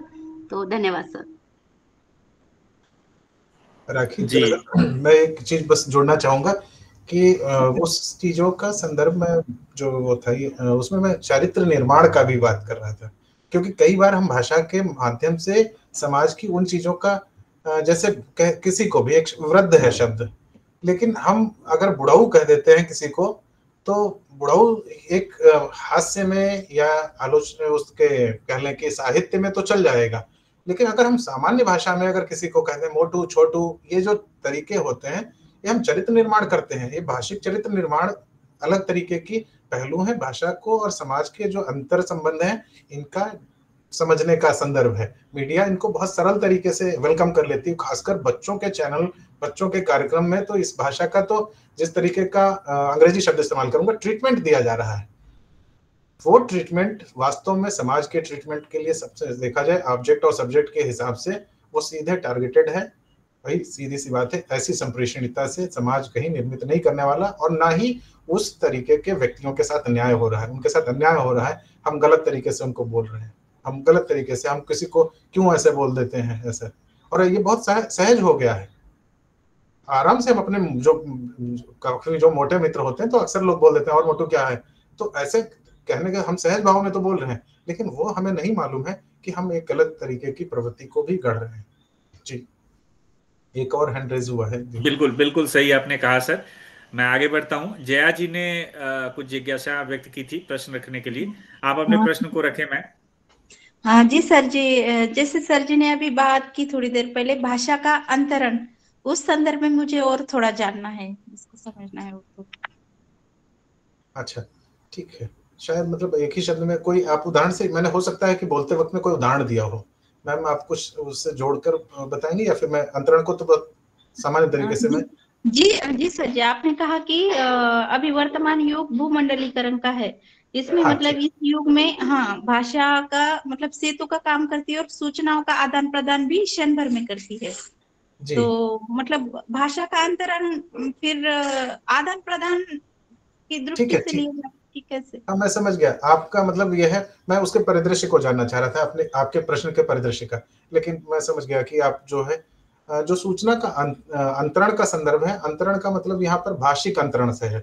जैसे एक व्यक्ति आज कोई बहुत अच्छी पुस्तक लिख देता है तो उसको तात्कालिक रूप से वो चाहता है कि हाँ ये अंग्रेजी में भी आ जाए, ये वैश्विक तरीके से फ्रेंच में भी इसको अनुवादित कर जाए। तो ये जो भाषा का अंतरण है, हमारे मीडिया में भी बहुत सामान्य तरीके से ये होता है कि जैसे किसी प्रधानमंत्री हमारे गुजरात के रहने वाले, और गुजरात में किसी ने उनसे बात की और बात करने पे बहुत अच्छा कार्यक्रम निकल कर आया, उनसे वार्ता, तो तुरंत वहां पर यह निर्णय ले लिया जाता है कि इसका भी भाषा अंतरण करो तुरंत। तो वो अंतरण करना है, क्योंकि वो अच्छा है, अगर निकला तो सब जगह के लिए हो जाएगा। किसी वैज्ञानिक से बातचीत की और ये बहुत सरल और सहज तरीके से दे देना चाहिए, सबको अंतरित कर देना चाहिए। तो भाषा का अंतरण वहां पर भाषाई अंतरण का है, जिसमें तकनीकी का उपयोग हो सकता है, ट्रांसलेशन का अनुवाद हो सकता है, या अलग तरीके। तो इसमें अंतरण करते वक्त में, क्योंकि बोली भाषा का ही नहीं हो रहा है, उसके जो तकनीकी भाषा है उसके बरक्स गुण और अवगुण का जो संदर्भ होता है, उसको भाषिक संदर्भों में प्राथमिकता देना, उसको विस्तार देना, उसको प्रतिमान को बनाए रखना, ये है भाषिक अंतरण का। जय जी, क्या मैं अपनी बात से आपको उत्तर दे सका या कुछ बाकी? नहीं जी सर जी, बहुत बहुत धन्यवाद आप सभी का, बहुत बहुत धन्यवाद सर जी। प्रश्न रखने के लिए भी आपका बहुत बहुत आभार। आपने इस राष्ट्रीय कार्यशाला को अपने प्रश्न से जीवंत बनाया। और कोई श्रोता अगर अपना प्रश्न रखना चाह रहे हैं, किसी ने हाथ खड़ा किया था अभी, नवीन कुमार कुछ ऐसा ही नाम था, शायद उन्होंने अपना हाथ नीचे कर लिया। इसके अलावा भी कोई अपना प्रश्न रखना चाहते हैं? जी नमस्कार सर, मैं सर को ये दूसरे दिन सुन रहा हूँ, 2 व्याख्यान सुन चुका हूँ। एक बार समकालीन साहित्य पे एक चर्चा थी उसमें, और आज दूसरे दिन सुन रहा हूँ। जैसे कि मैं बोल रहा हूँ तो उसमें भी आप देख रहे हो कि 2 शब्द अंग्रेजी और हिंदी को मिक्स करके बोल रहा हूँ, मिक्स मतलब मिश्रण करके बोल रहा हूँ। और जब मैं लेखन के क्षेत्र में भी जाता हूँ और लेखन कार्य करता हूँ, तो उसमें भी ये मिश्रण दोनों चीज़ आ ही जाती है। तो भाषा प्रौद्योगिकी के इस क्लास में हम ये जानना चाहते हैं कि क्या ये जो भाषा की जो प्रवाह है उसको इसी रूप में लिखा जाए, या भाषा का जो मौलिक रूप है, जो मानक रूप है, उसमें लिखा जाए। अगर हम मौलिकता को देखते हैं तो उसमें वो भावना व्यक्त नहीं हो पाती है। इस पे सर आपका मार्गदर्शन चाहूँगा। एक प्रश्न ने आपके द्वंद्व कर दिया कि मौलिक चीज में जो है वो बात नहीं आ पाती है। मेरा मानना है कि मौलिक में ही तो बात आती है। मौलिक में ही तो बात आती है, अरे मैं थोड़ा सा अन्यथा लेकर चलूंगा, कृपया अन्यथा ना लें। मैं अन्यथा लेकर चलूंगा लेकिन कृपया अन्यथा ना लें। हमारे फिल्म जगत में एक अनुराग कश्यप हैं, और अनुराग कश्यप निर्देशक निर्माता हैं। उन्होंने पिछले दिनों गैंग्स ऑफ वासेपुर सर बनाई। वो नहीं, प्रश्न वो नहीं था सर। मौलिक अगर जो मानक रूप में लिखते हैं ना, तो वो बात व्यक्ति नहीं हो पाती है। हाँ, जो नहीं, मानक देखिए है इस हिंदी दोनों का, शब्दों का ही संदर्भ है, मानक और मौलिक। वो यही कहते हैं, जैसे मैं वो कहते हैं बिहार का दृश्य दिखाना चाहता हूँ, और गाली गलौज जो होता है वो हमारे समाज का हिस्सा है, हम उसे ओरिजिनल तरीके से दिखाना चाहिए, मौलिक रूप से दिखाई पड़े। और मौलिक रूप से दिखाने पे उनको प्रमाण पत्र दिया जाता है कि भैया आपको एडल्ट वाली फिल्म का देना पड़ेगा, शेष नहीं। तो वो कहते हैं ठीक है हम देखेंगे, कोई देखे तो एडल्ट ही देखे, लेकिन हमको जैसे दिखाना मौलिक वैसे ही दिखाएंगे। ये नहीं। दूसरा आपका जो संदर्भ है वो वास्तव में बहुत गंभीर बात है कि जब हम लेखन का काम करते हैं तो क्या, जैसे वैज्ञानिक एवं तकनीकी शब्दावली आयोग कहता है कि हम उन शब्दों का, मानक शब्दों का उपयोग करें। मानक शब्द कई बार ये भी होता है कि वो भी वैज्ञानिक जब उसमें खरे नहीं उतर पाते हैं, तो ऐसी एक दिक्कत आ जाती है कि हम भाषाई स्तर पर क्या उचित और अनुचित को कैसे रोकें। समुचित प्रयोग भाषाई स्तर पर वो होता है कि जो अपने उत्तरदायित्व को अपने खतरे से बाहर निकालते हुए और संप्रेषण के स्तर पर सही तरीके से प्रसारित कर ले जाए। ये मानक मुझे लग रहा है सबसे अच्छा रहता है। इसीलिए भाषा के स्तर पर बहुत मानक की ऐसी आवश्यकता नहीं होती है, जैसे कुछ लोग कहते हैं हिंदी मतलब संस्कृत मिश्र हिंदी। ऐसा नहीं। हिंदी मतलब वो हिंदी जो हमारे लक्षित समूह या जो हमारा लिखने पाठक है उसकी पूर्ति कर दे, है ना। ये ऐसा फिल्मों में भी यही होता है, बहुत सहज तरीके का, ऑफिशियल लैंग्वेज में लेकिन ये नहीं होता है। ऑफिशियल लैंग्वेज जिसकी हम लोग कह लें कि जो भारतीय भाषा का जो मानक है वो हमें वही उपयोग करना पड़ेगा। यहाँ तक कि कई बार जैसे हमें सिखाया भी जाता है, हमारी पतली पतली पुस्तिकाएं इसके लिए जो है भारत सरकार ने अलग तरीके से राजभाषा के भी माध्यम से निकाला है। फिर हमारे वैज्ञानिक एवं तकनीकी शब्दावली आयोग तो लगातार इस पे काम कर रहे हैं। प्रशासनिक शब्दावलियां का अलग तरीके का है। तो इनमें यह है कि उसकी गंभीरता को भाई नहीं टूटना चाहिए। सवाल इस बात का है कि अपने दायरे से इतर जाकर उसका अंधानुकरण नहीं होना चाहिए। भाषा भी उत्तरदायित्व है, भाषाई उत्तरदायित्व खतरे में नहीं होना चाहिए। तकनीकी युग आए चाहे कोई भी आए, उनका व्याकरण जो सम्मत है वो भी होना चाहिए, उसकी सामाजिकता जो है वो भी हमें होना चाहिए, उसकी भाषा का जो स्तर है वो होना चाहिए, बेढंगापन और मनमानापन नहीं होना चाहिए। जी बिल्कुल सही कहा सर आपने। बहुत बहुत आभार सर। नवीन जी, शायद आपको समावेशी युग पर जो आपका वक्तव्य हुआ था उस पर आपको सुने होंगे और आज आपको दूसरी बार सुन रहे हैं। और जो श्रोता जुड़े हैं, अगर आप लोगों का कोई और प्रश्न रहे, साथियों, कई लोगों की जिज्ञासा है कि उन्हें प्रमाण पत्र कब और कैसे मिलेगा। आपको कार्यशाला के एकदम अंतिम पड़ाव पर फीडबैक फॉर्म का लिंक आपको उपलब्ध कराया जाएगा चैट बॉक्स में। जो लोग फीडबैक फॉर्म भरेंगे, कार्यशाला में 80% उपस्थिति अनिवार्य है। जो लोग फीडबैक फॉर्म के माध्यम से अपनी प्रतिक्रिया हमारे तक पहुंचाएंगे, उन्हें स्वतः प्रमाण पत्र जारी किया जाएगा। तो और जो श्रोता जुड़े हुए हैं, अगर उनकी कोई और जिज्ञासाएं हैं, इस संबंध में कोई प्रश्न है विषय के संबंध में, तो आप लोगों का स्वागत है, आप अपने प्रश्न को रख सकते हैं। मुझे लग रहा है कि किसी का कोई प्रश्न नहीं है, क्योंकि सर ने इस विषय को इतने सरल और सहज ढंग से समझाया है और इतने अच्छे अच्छे उदाहरण दिए हैं कि प्रश्न बनता भी नहीं। फिर भी कुछ लोगों ने जो प्रश्न पूछे हैं, काफी महत्वपूर्ण प्रश्न थे, उस पे सर ने काफी अच्छी प्रतिक्रिया दी है। मैं सर का आभार व्यक्त करता हूं और मैं कार्यक्रम को आगे बढ़ाते हुए मैं निवेदन करना चाहूंगा आज के इस राष्ट्रीय कार्यशाला के अध्यक्ष, जिनके निर्देशन में हम इन राष्ट्रीय कार्यशालाओं का आयोजन सकुशल रूप से कर पा रहे हैं, हम सभी के लिए परमादरणीय डॉक्टर सी जयशंकर बाबू, विभागाध्यक्ष हिंदी विभाग, पांडिचेरी केंद्रीय विश्वविद्यालय का। सर, आज इस अवसर पर आप अपने अध्यक्षीय भाषण से हम सभी की ज्ञान चेतना को कुछ और ऊंचाइयां प्रदान करने की कृपा करें सर। धन्यवाद उमेश जी। डॉक्टर संदीप कुमार वर्मा जी का हार्दिक अभिनंदन, और उनकी आत्मीयता से लगातार हमें तो ये कार्यशाला श्रृंखला जारी रखने में बहुत मदद मिल रही है, तो इसके लिए भी मैं उनका हार्दिक अभिनंदन करना चाहता हूँ। और विशेषकर वे मीडिया के अध्यापक हैं, तो निश्चित रूप से मीडिया जो है जमाने के हिसाब से ही मीडिया का विकास होता रहता है, और आज सूचना एवं संचार प्रौद्योगिकी के विकास के युग में तो मीडिया की भाषा कैसी होनी चाहिए, इसको लेकर बहुत गहन दृष्टि से उन्होंने आपके सामने विचार रखे। जैसे मैं कह रहा था कि सूचना एवं संचार प्रौद्योगिकी के इस युग में जो मीडिया की भाषा के संदर्भ में संदीप जी का जो व्याख्यान रहा, अत्यंत विषयपरक, और विशेषकर उन्होंने एक अपनी दृष्टि और विषय क्षेत्र की दृष्टि दोनों जोड़कर तो आज उन्होंने व्याख्यान दिया है। अभी तक मैं डॉक्टर संदीप कुमार वर्मा जी के इस विद्वत्तापूर्ण वक्तव्य की तारीफ कर रहा था, विशेषकर उस संदर्भ में कि आज जो विकास का दौर है और विकास की जो गति है, तो उस परिप्रेक्ष्य में ये व्याख्यान अत्यंत महत्वपूर्ण है, क्योंकि तथाकथित पाठ्य पुस्तकों में जो ऐसे विषय क्षेत्र की पर आप कुछ भी आप टटोलेंगे तो आपको इतनी गंभीरता के साथ सूत्र नहीं मिलेंगे जैसे आज संदीप जी ने हमारे समक्ष पेश किया है।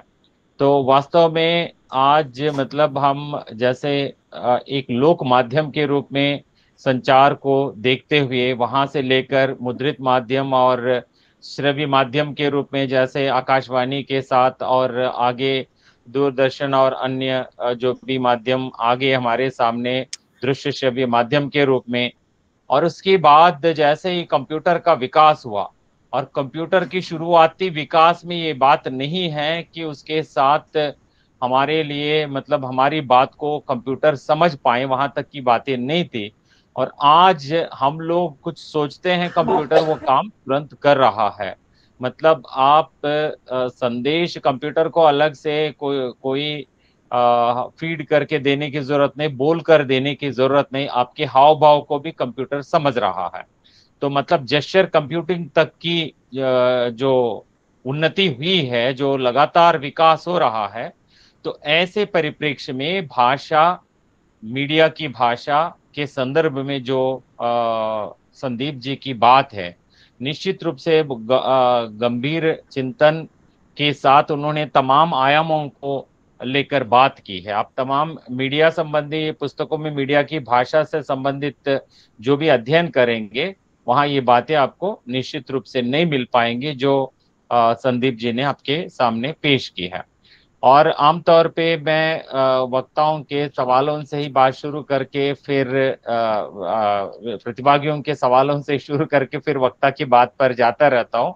तो आज प्रश्न कम आए हैं, तो शायद मीडिया के विद्यार्थी कम है। एक सबसे पहले मीडिया की विद्यार्थी राखी गुप्ता ने तो एक सरल प्रश्न तो पूछ लिया, और उसको संदीप जी ने सही विशेषकर चरित्र निर्माण की दृष्टि को लेकर बात कही, और जया जी ने जो भी अंतरण की बात है, हाँ अंतरण का संदर्भ फिर संदीप जी ने पूछा। निश्चित रूप से जब अनुवाद के संदर्भ में वे कह रहे थे तभी अंतरण शब्द का प्रयोग किया था, फिर वही परिदृश्य समझकर फिर आपको स्पष्टीकरण दिया गया था।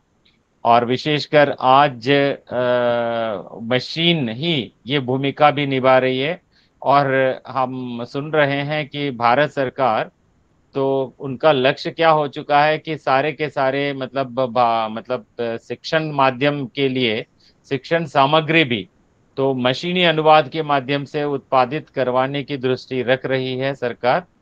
और आपको पिछले दिनों में जितनी सारी पुस्तकें आई हैं, कई सारी पुस्तकें मशीनी उत्पादित पुस्तकें हैं।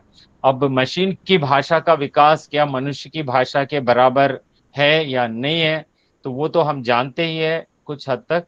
और जो विकास हो रहा है उस विकास को उस परिप्रेक्ष्य में नहीं समझ सकते जिस परिप्रेक्ष्य में हमारा अपना जो योगदान होना चाहिए, वो योगदान हम करें ना करें, लेकिन उस गति के साथ जो है क्षेत्र का विकास हो रहा है। और अंत में जैसे नवीन कुमार जी जो भी पूछना चाह रहे थे उसको लेकर विशेषकर तो अनुराग कश्यप जी के मूवीज का संदर्भ लेते हुए जो भी यहाँ पे आपको स्पष्टीकरण दिया गया था, और काफी स्पष्टतः विशेषकर संदीप जी ने आपको आपने जो सवाल किया उस संदर्भ में यदि उस सवाल को लें, निश्चित रूप से आज मीडिया में या विशेषकर आप जैसे इस पाठ्यक्रम को ही लेकर यदि बात करते हैं, पाठ्यक्रम में प्रयुक्त भाषा को लेकर यदि बात करते हैं, तो जिस भाषा मतलब यहाँ तो विशेषकर सूचना एवं संचार प्रौद्योगिकी के परिप्रेक्ष्य में भाषा प्रौद्योगिकी संबंधी ये विषय क्षेत्र है।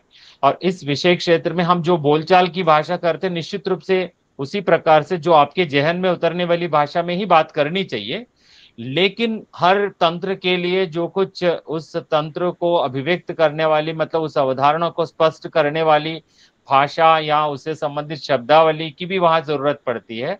तो उसी दृष्टि से ये पाठ्यक्रम का जो भी स्तर या माध्यम कहें या उसकी भाषा कहें, उस दृष्टि से उस मानक रूप में प्रयुक्त है। उस बात को लेकर निश्चित रूप से संदीप जी ने सही कहा कि वैज्ञानिक एवं तकनीकी शब्दावली आयोग ने जो भी निर्देश दिया है कि उनकी शब्दावली का प्रयोग हो, लेकिन उनकी शब्दावली की गति उतनी नहीं है जितनी गति से आज सूचना एवं संचार प्रौद्योगिकी की गति है। तो उसकी गति में उनकी शब्दावली का जब विकास नहीं हो रहा है, उनके 1960 में निर्धारित जो सिद्धांत है, तो वैज्ञानिक शब्दावली के विकास से संबंधित सिद्धांत, तो उन सिद्धांतों के आधार पर शब्दावली का निर्माण खुद हम लोग कर रहे हैं।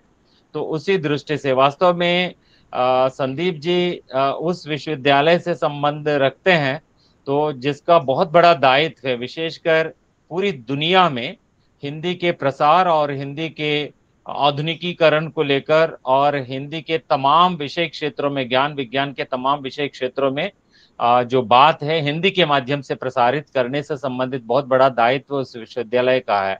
और ये पाठ्यक्रम सबसे पहले उसी विश्वविद्यालय में शुरू हुआ था, उसके बाद पांडिचेरी विश्वविद्यालय में शुरू हुआ था। एक अलग ही विभाग है उनके पास, पूर्णतः शोध से संबद्ध विभाग है, उच्च स्तरीय विभाग है। लेकिन वहाँ ये इस पाठ्यक्रम से संबंधित पाठ्य पुस्तकें शुरुआती दौर में नहीं आई थी। ये मेरे लिए चिंता का विषय था। कारण यही है, जैसे आप जानते हैं, तो इससे संबंधित बात तो वहाँ होती है, तो इससे संबंधित शब्दावली की जो समस्या है तो बहुत बड़ी जटिल समस्या है। आज भी मैं कहता हूं कि हम लोग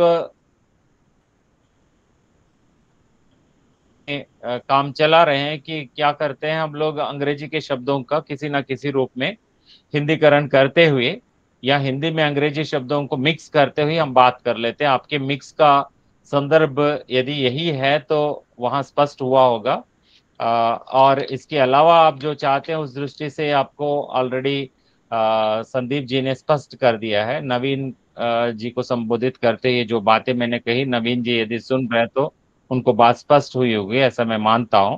और संदीप जी ने जितने सारे आयामों को स्पर्श किया, निश्चित रूप से ये 1 घंटे का व्याख्यान नहीं, तो पूरे कहना चाहिए कि पूरे, जैसे हम यूनिवर्सिटीज में जब बात करते हैं एक सब्जेक्ट को लेकर, पूरे एक सेमेस्टर का सब्जेक्ट है कहना चाहिए। इतनी व्यापक आयामों को शामिल करते हो उन्होंने, तो इस पर बात रखी है। भले ही उनके स्लाइड्स सीमित रहे हो, लेकिन पूरे के पूरे आयामों को उन्होंने स्पर्श किया है। और इसमें उन्होंने विशेषकर भाषा के तमाम दृष्टिकोणों को भी इन्होंने जोड़ लिया है। सबसे पहले उन्होंने समाजोन्मुखी भाषा को लेकर बात करते हुए तमाम क्षेत्रों में, विशेषकर या इसके शीर्षक को लेकर भी जब बात आई, और उमेश जी जब भी मुझे भेज देते हैं, भेजने के बाद क्या हो जाता है तो उसको तोड़ मरोड़ के कुछ किया जाता है। और उसमें वास्तव में सूचना एवं संचार प्रौद्योगिकी पर हिंदी में लेखन ज्यादा जो किया है वो मैंने किया है 2011 में। और उस समय मैंने यूजीसी की भी एक बड़ी परियोजना, उसका मेरा शीर्षक ही था सूचना एवं संचार प्रौद्योगिकी के परिप्रेक्ष्य में हिंदी का विकास के शीर्षक से उस समय बात की थी। शिक्षण में सूचना एवं संचार प्रौद्योगिकी की उपयोगिता को लेकर वो परियोजना थी। तो यहाँ पे तो जो हम लोग संचार के परिप्रेक्ष्य में, मतलब संप्रेषण की दृष्टि से भाषा के जितने सारे आयाम विकसित हो रहे हैं, उस परिप्रेक्ष्य में विशेषकर मीडिया की भाषा को लेकर और उसमें प्रौद्योगिकी पर्याय और संदर्भों को लेकर और भाषाई संवर्धन के आयामों को लेकर, और वर्तमान में जो कुछ विमर्श चल रहा है, मतलब हमारी जो प्राचीन ज्ञान और विज्ञान की जो परंपरा रही है और उससे संबंधित जो भी प्रणालियां रही है, तो उसको लेकर संस्कृत के संदर्भ में भी उसकी मतलब स्वीकार्यता को लेकर भी संदीप जी ने अपनी बात रखी है।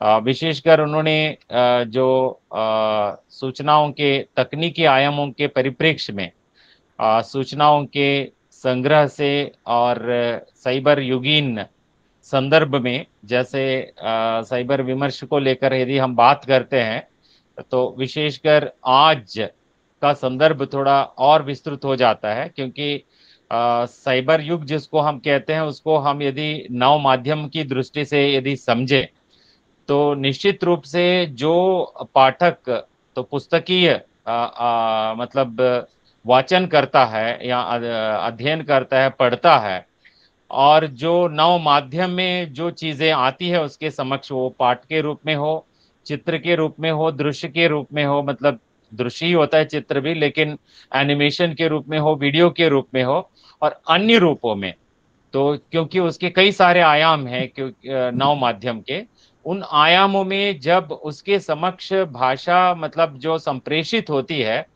तो उस दृष्टि से देखा जाए तो निश्चित रूप से ये नव माध्यम जो है विशेषकर रेखीय पठन को गैर रेखीय बनाकर आपके दिमाग में जो कुछ संदेश जाना चाहिए, तो उस संदेश के इतने सारे आयाम बन गए हैं कि निश्चित रूप से वो संदेश गैर रेखीय होने की वजह से पाठक, लेखक, जैसे हम लोग लेखक कहते ही जो साहित्यिक लेखक हो या जो भी पुस्तकीय लेखक हो उस संदर्भ को देखते हैं यहाँ पे, तो लेकिन यहाँ पे जो कहने वाला, मान लीजिए कहने वाले की जो भी बात है, तो उसका साधारणीकरण तभी संभव है जब तो उस संदर्भ को समझ पाए। तो संदर्भ मतलब माध्यम है यहाँ पे संदर्भ, तो उस माध्यम में जो मुद्रित माध्यम से लेकर जब नव माध्यम जिस पर स्क्रीन में हम लोग विशेषकर जो हाइपरलिंक्स का जमाना है, तो हाइपर टेक्स्टीयता को लेकर यदि हम बात करें, निश्चित रूप से काफी गहराई से हमें सोचना पड़ेगा कि तो यहाँ पे वो साधारणीकरण संभव नहीं है। जो साधारणीकरण, मान लीजिए हम प्रेमचंद के कफन को लेकर बात करते हैं, प्रेमचंद जब कफन का लेखन कर रहा था तो उनके दिमाग में जो कुछ संवेदना थी, वो संवेदना अपने पाठक तक पहुंचकर तो उसमें वो चिंता जागृत हो जाती है। वहां पे हम कह सकते हैं साधारणीकरण में प्रेमचंद सफल हो पाए हैं। तो मगर आज का संदर्भ वो नहीं है। नव माध्यम में भाषा का जो भी संदर्भ है, तो संप्रेषण का जो भी संदर्भ है, तो उसका इतना विस्तार हुआ है कि उसके कई सारे ऐसे आयाम है जिस पर चिंतन की काफी मांग है और उस पर हमें कई दृष्टियों से अध्ययन करने की जरूरत है। और कई आयाम पे लगातार विस्तृत अध्ययन दुनिया भर के विश्वविद्यालय में हो रहा है, और उस दृष्टि चेतना को हमें विकसित करने की दृष्टि से ही आज संदीप जी ने हमारे समक्ष इस विषय को लेकर अपनी बात रखी है, और उनकी बात में वो पूर्ण गंभीरता आपने देखी है। तो इसलिए मैंने कहा कि उनकी बात को समझने में केवल 1 घंटे भर के इस व्याख्यान को उस रूप में आप नहीं समझ पाएंगे। इस पर काफी हर आयाम पे काफी चिंतन करें, तभी जाकर आप उसको बेहतरीन ढंग से समझ पाते हैं।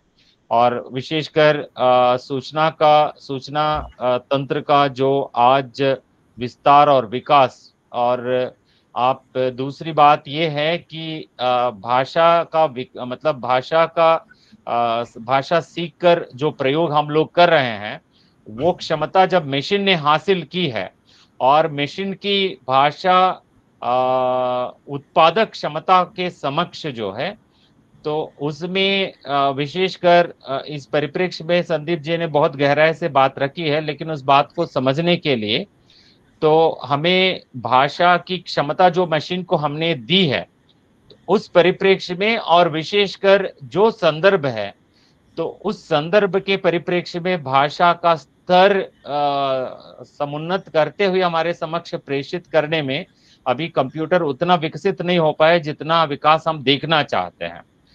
तो जितना उसको हमने संवर्धित किया है, तो उस हद तक भाषा का संप्रेषण मशीन के माध्यम से हो तो रहा है। लेकिन हमारे विषय क्षेत्र, जैसे हम साहित्य लें, ज्ञान विज्ञान के क्षेत्र लें, और प्रौद्योगिकी का क्षेत्र लें और तमाम क्षेत्र, जैसे हम सामाजिक दृष्टि को ले लें, प्रशासनिक दृष्टि को ले लें, न्याय और अन्य क्षेत्रों को ले लें, इन क्षेत्रों की दृष्टि से भाषा की तो उस गहराई के साथ उत्पादकता की क्षमता अभी मशीन में अभी होने में काफी समय लगेगा। उस दृष्टि से हम सबको सहयोग करना पड़ेगा। यही दृष्टि आप में पैदा कर रही है। यह पाठ्यक्रम करने की दृष्टि से ही ये अध्ययन करने के लिए आपको प्रेरित किया जा रहा है इस पाठ्यक्रम की वो ओर से। और दूसरा विशेषकर संदीप जी का मैं इस दृष्टि से अभिनंदन करना चाहता हूं कि उन्होंने तो इस वर्धा के विश्वविद्यालय में जो दृष्टि चेतना चाहिए उस चेतना को मीडिया विभाग में रहते हुए उन्होंने विकसित किया है। और मीडिया पाठ्यक्रम जो हिंदी के माध्यम से वे जब बोल रहे हैं, निश्चित रूप से वे अंग्रेजी का सहारा बिल्कुल नहीं ले रहे हैं और पूर्णतः वे जो शब्दावली के विकास की जो दृष्टि होनी चाहिए और वैज्ञानिक एवं तकनीकी शब्दावली आयोग का जो उनका मूल उद्देश्य है, उस उद्देश्य की पूर्ति में वर्धा के महात्मा गांधी अंतर्राष्ट्रीय विश्वविद्यालय की जो भूमिका होनी चाहिए उस भूमिका की पूर्ति में बहुत बड़ा न्याय कर रहे हैं। और उस दृष्टि से मैं पुनः उनका अभिनंदन करना चाहता हूं। चूंकि आपको आज दूसरे कार्यक्रम में भी जाना था, इसलिए मैंने अपनी बात को यहीं सीमित करते हुए यहीं मैं समापन भी करना चाह रहा हूँ। संदीप जी का पुनः उनकी आत्मीयता के प्रति हम श्रद्धापूर्वक नतमस्तक हैं और आपको बार बार हम सुनना चाहेंगे और हमारा ये मंच आपको हमेशा आमंत्रित करता रहता है। और उमेश जी, चूंकि संदीप सर को जाना था तो इसलिए आज हम संक्षेप में ही इस कार्यशाला को समापन कर लेंगे। जी बिल्कुल सर, बहुत बहुत आभार सर। लगातार आपका मार्गदर्शन हम लोगों को मिलता रहता है, आपका वक्तव्य हम लोग सुनते रहते हैं और काफ़ी कुछ सीखने जानने को मिलता है। मैं कार्यक्रम को आगे बढ़ाऊं, मैं एक बार सभी आभासी श्रोताओं से निवेदन करना चाहूँगा कि एक बार अपना कैमरा ऑन कर लें ताकि हम इस राष्ट्रीय कार्यशाला की ग्रुप फोटोग्राफी कर सकें, जिसका विज्ञापन तमाम अखबारों में किया जाता है। तो एक बार आप लोग ऑन कर लें। आप लोग ऑन करने के साथ साथ स्नैपशॉट ले सकते हैं अपने मोबाइल के माध्यम से और उसके बाद हमारे जो सोशल मीडिया ग्रुप्स हैं उसमें उपलब्ध करा सकते हैं। हमने हमारे चैट बॉक्स में कई बार ग्रुप के लिंक सभी आप लोगों को उपलब्ध कराए हैं और जब आप लोग फीडबैक फॉर्म आप लोगों को दिया जाएगा, उस समय भी जब फीडबैक आप भरेंगे हमारे जितने भी सोशल मीडिया ग्रुप्स और यूट्यूब चैनल, क्योंकि हमारी लाइव रिकॉर्डिंग होती है या लाइव टेलीकास्ट हम करते हैं भाषा प्रौद्योगिकी के यूट्यूब चैनल पर, तो आप लोग उसको सब्सक्राइब कर सकते हैं ताकि हमारे जितने कार्यक्रम होते हैं, हम लोग प्रत्येक सप्ताह ये कार्यक्रम आयोजित करते हैं, तो उसके सहज रूप से आपको वीडियो उपलब्ध हो जाएंगे। मैं अभी संद्रा जी दक्षिण अमेरिका सुरिनाम देश से जुड़ी हुई हैं। मैं एक संक्षिप्त परिचय इस ये जो हमारा पाठ्यक्रम है उसके बारे में भी मैं रखना चाहूँगा, क्योंकि यह पाठ्यक्रम आज इतना लोकप्रिय होता जा रहा है हमारे युवाओं में, अध्येताओं में, जो भाषा और प्रौद्योगिकी दोनों विषयों में रुचि रखते हैं। आज कई केंद्रीय विश्वविद्यालयों में इसको अनिवार्य विषय के रूप में पढ़ाया जा रहा है। अभी तक इसके 3 सत्र पूरे हो चुके हैं। चौथा सत्र का जो शुरुआत है वह नवंबर माह में किया जाएगा। क्योंकि यह निःशुल्क पाठ्यक्रम है, जो स्वयं पोर्टल है भारत सरकार के शिक्षा मंत्रालय का, उस पर इसको उपलब्ध कराया जाता है। इसका 1 रुपया भी शुल्क नहीं लिया जाता है। केवल शुल्क आपको तब देना पड़ेगा जब आप परीक्षा फॉर्म भरेंगे। परीक्षा एनटीए राष्ट्रीय परीक्षा एजेंसी द्वारा अखिल भारतीय स्तर पर आयोजित की जाती है और मुझे बहुत फक्र हो रहा है यह बताते हुए आप लोगों को कि भारत के साथ साथ दूसरे देशों में, जैसे मैंने आपको जिक्र किया दक्षिण अमेरिका का, सुरिनाम का, फिजी का, मॉरिशस का, ऐसे कई सारे देश हैं जहाँ पे इस पाठ्यक्रम की लोकप्रियता लगातार बढ़ती जा रही है। और मुझे उम्मीद है कि इस बार करीब 100 से भी अधिक जो अध्येता हैं इस पाठ्यक्रम में अपना नामांकन कराने वाले हैं। कई लोगों ने मुझसे व्यक्तिगत रूप से वहां से संपर्क किया कि हमें भी वहां पर परीक्षा देने की सुविधा उपलब्ध कराई जाए, ताकि हम लोग इस पाठ्यक्रम को पूरा करके हम लोग सहज रूप से परीक्षा दें और प्रमाण पत्र प्राप्त कर सकें। हमारे इसके पूर्व का जो सत्र था उसकी एक सक्रिय विद्यार्थी के रूप में संद्रा जी यहाँ पर उपस्थित है और हम लोग साथियों जो ये बुधवारी कार्यशाला कर रहे हैं, बुधवारी कार्यशाला के साथ साथ हमारी 2 अंतर्राष्ट्रीय व्याख्यान श्रृंखलाएं भी चल रही हैं, जिसमें पहला है हम लोग प्रत्येक पूर्णमासी के दिन करते हैं शाम को 6 बजे इसी लिंक के माध्यम से, जो भारतीय ज्ञान परंपरा के अंतर्गत भारतीय चिंतन परंपरा पर आयोजित की जाती है। और दूसरी व्याख्यान श्रृंखला हम लोग भारतीय ज्ञान परंपरा के अंतर्गत ही भारतीय शब्द यात्रा पर आयोजित करते हैं। और इन दोनों व्याख्यान श्रृंखलाओं में एक बहुत ही वरिष्ठ आचार्य के रूप में डॉक्टर त्रिभुवन नाथ शुक्ल हमारे पटल को समृद्ध करते हैं। और उसकी जो हमारी दूसरी श्रृंखला है वो अगले शनिवार को आयोजित होगी, 30 तारीख है, उस दिन महीने का अंतिम शनिवार है, उस दिन भी आप लोग जुड़ सकते हैं। और लगातार उसका सदुपयोग अधिकांश विद्वान हमसे जुड़कर प्राप्त कर पा रहे हैं। तो मैं एक बार आप सभी का बहुत आभार व्यक्त करता हूं कि आप लोगों ने सक्रियता से आज के हमारी इस कार्यशाला को जीवंत बनाया। अभी मैंने फीडबैक फॉर्म का लिंक चैट बॉक्स में उपलब्ध करा दिया है। आप लोग फीडबैक फॉर्म भरें।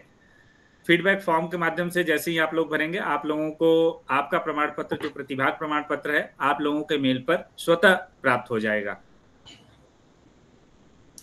तो संदीप सर कुछ कहना चाहेंगे, या कोई अन्य श्रोता जिनका कोई सवाल है? अभी 1-2 मिनट का समय है, आप रख सकते हैं, अन्यथा हम लोग कार्यक्रम को अध्यक्ष महोदय की अनुमति से यहीं पर समाप्त करेंगे।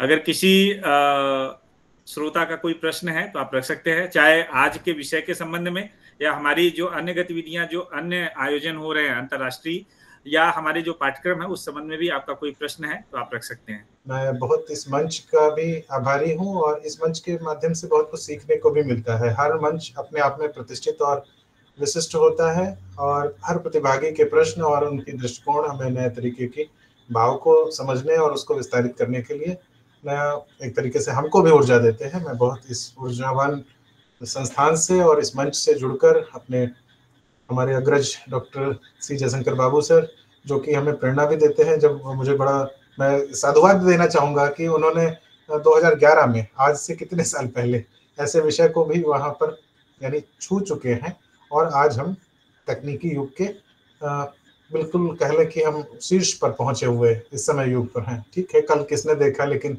मुझे लगता है कि हम आज फिलहाल शीर्ष पर हैं, और वो आरंभिक युग था। तभी अगर बाबू सर ने उस समय प्रयास किया है तो यकीनन उनके प्रयास और उनकी सोच, भाषा के जो वैज्ञानिक पक्ष हैं और भाषा के जो तकनीकी पक्ष हैं और प्रौद्योगिकी पक्ष, क्योंकि भाषा सिर्फ भाषा के रूप में ना देखी जानी चाहिए, बल्कि समानांतर उसकी जो, इसीलिए कभी कभी प्रश्न उठता है कि भाषा के लोगों को रोजगार कहाँ। बाबू सर ने भी अभी उदाहरण देकर कहा था कि रोजगार तो आएगा, लेकिन उसमें हमें तकनीकी सक्षम और दक्ष होना पड़ेगा। अगर हम इतनी चीज़ों में दक्ष हो जाएंगे तो स्वाभाविक तौर पर हमें नए मार्ग निकलेंगे ज़रूर। मैं इस मंच का बहुत आभारी हूँ, और अपने सभी श्रोताओं और आभासी माध्यम से जुड़े हुए शिक्षक मित्रों और हमारे अकादमिक मित्रों से मैं सबके प्रति अपना धन्यवाद और साधुवाद व्यक्त करता हूँ। और उमेश जी के, मैं उमेश जी के लिए प्रायः कहता भी हूँ कि उमेश जी जिस तरीके का संचालन करते हैं, बहुत विरले लोग होते हैं, वो लगते भी हैं मीडिया के ही आदमी लगते हैं। मैं उनको एक बार ये भी बोला था कि कभी किसी बड़े कार्यक्रम में, खासकर बड़े का मतलब कोई कार्यक्रम बड़ा और छोटा का संदर्भ नहीं है, यहाँ पर यह है कि अंतर्राष्ट्रीय संगोष्ठी अगर हो तो उसके आयोजन के लिए संचालन के रूप में मैं उनको आमंत्रित जरूर करूंगा। उनके इतने अच्छे संचालन के लिए मैं उनको बहुत साधुवाद देता हूँ। हमारे अध्यक्ष माननीय जयशंकर बाबू सर को और इस मंच का आभार व्यक्त करता हूँ। बहुत बहुत धन्यवाद। बहुत बहुत आभार सर। लगातार दूसरी बार इस पटल पर आपने अपने व्याख्यान से हमें समृद्ध किया है, और उम्मीद है, जैसा कि बाबू सर ने अपने अध्यक्षीय भाषण के दौरान भी कहा था, कि हम आगे भी उम्मीद करेंगे कि आप जब भी समय हो हमारे इस पटल को, हमारे पटल से जितने श्रोता, आपको पता है कि यह राष्ट्रीय स्तर तक ही सीमित नहीं है, इसका विस्तार अंतर्राष्ट्रीय स्तर पर हो चुका है। तो कई विद्यार्थी, कई अध्येता इससे बाहर से भी, दूसरे देशों से जुड़ते हैं और लगातार ज्ञानवर्धित भी होते रहते हैं। जैसा कि आपने कहा कि बाबू सर की ये दूरदृष्टि थी कि नई शिक्षा नीति तो 2020 में आई, लेकिन सर ने इस पाठ्यक्रम की जो संकल्पना थी, इसकी जो रूपरेखा थी, उसका सृजन काफी पहले ही सर ने कर दिया था, और बाद में सरकार को इसकी तरफ ध्यान आया, सरकार को इसका ध्यान आया, और उन्होंने नई शिक्षा नीति में इस पर विशेष रूप से बल दिया। सर ने वास्तव में इस पाठ्यक्रम के माध्यम से भाषा को प्रौद्योगिकी या तकनीकी से जोड़ने का एक अनूठा प्रयास किया है। हम बार बार देखते हैं कि हम जो भारतीय भाषाओं के शुभचिंतक हैं, भारतीय भाषाओं में काम करना चाहते हैं, लेकिन तकनीकी कुछ समस्याएं आती हैं। उसी तकनीकी समस्या को दूर करने के लिए यह पाठ्यक्रम विकसित किया गया है। साथ ही साथ ये जो तमाम कार्यक्रम चल रहे हैं, चाहे बुधवारी कार्यशाला हो या अंतर्राष्ट्रीय व्याख्यान श्रृंखलाएं हो, इसका मेन उद्देश्य है कि हम तमाम श्रोता जो जुड़ते हैं, भारत के साथ साथ विदेश के भी जो श्रोता जुड़ते हैं, उनके अंदर तकनीकी कौशल विकसित करना है, भाषा के साथ साथ तकनीकी कौशल विकसित करना है, ताकि वह अपने साथ साथ अपने परिवार के, अपने बच्चों के काम सहज और आसानी से कर सकें।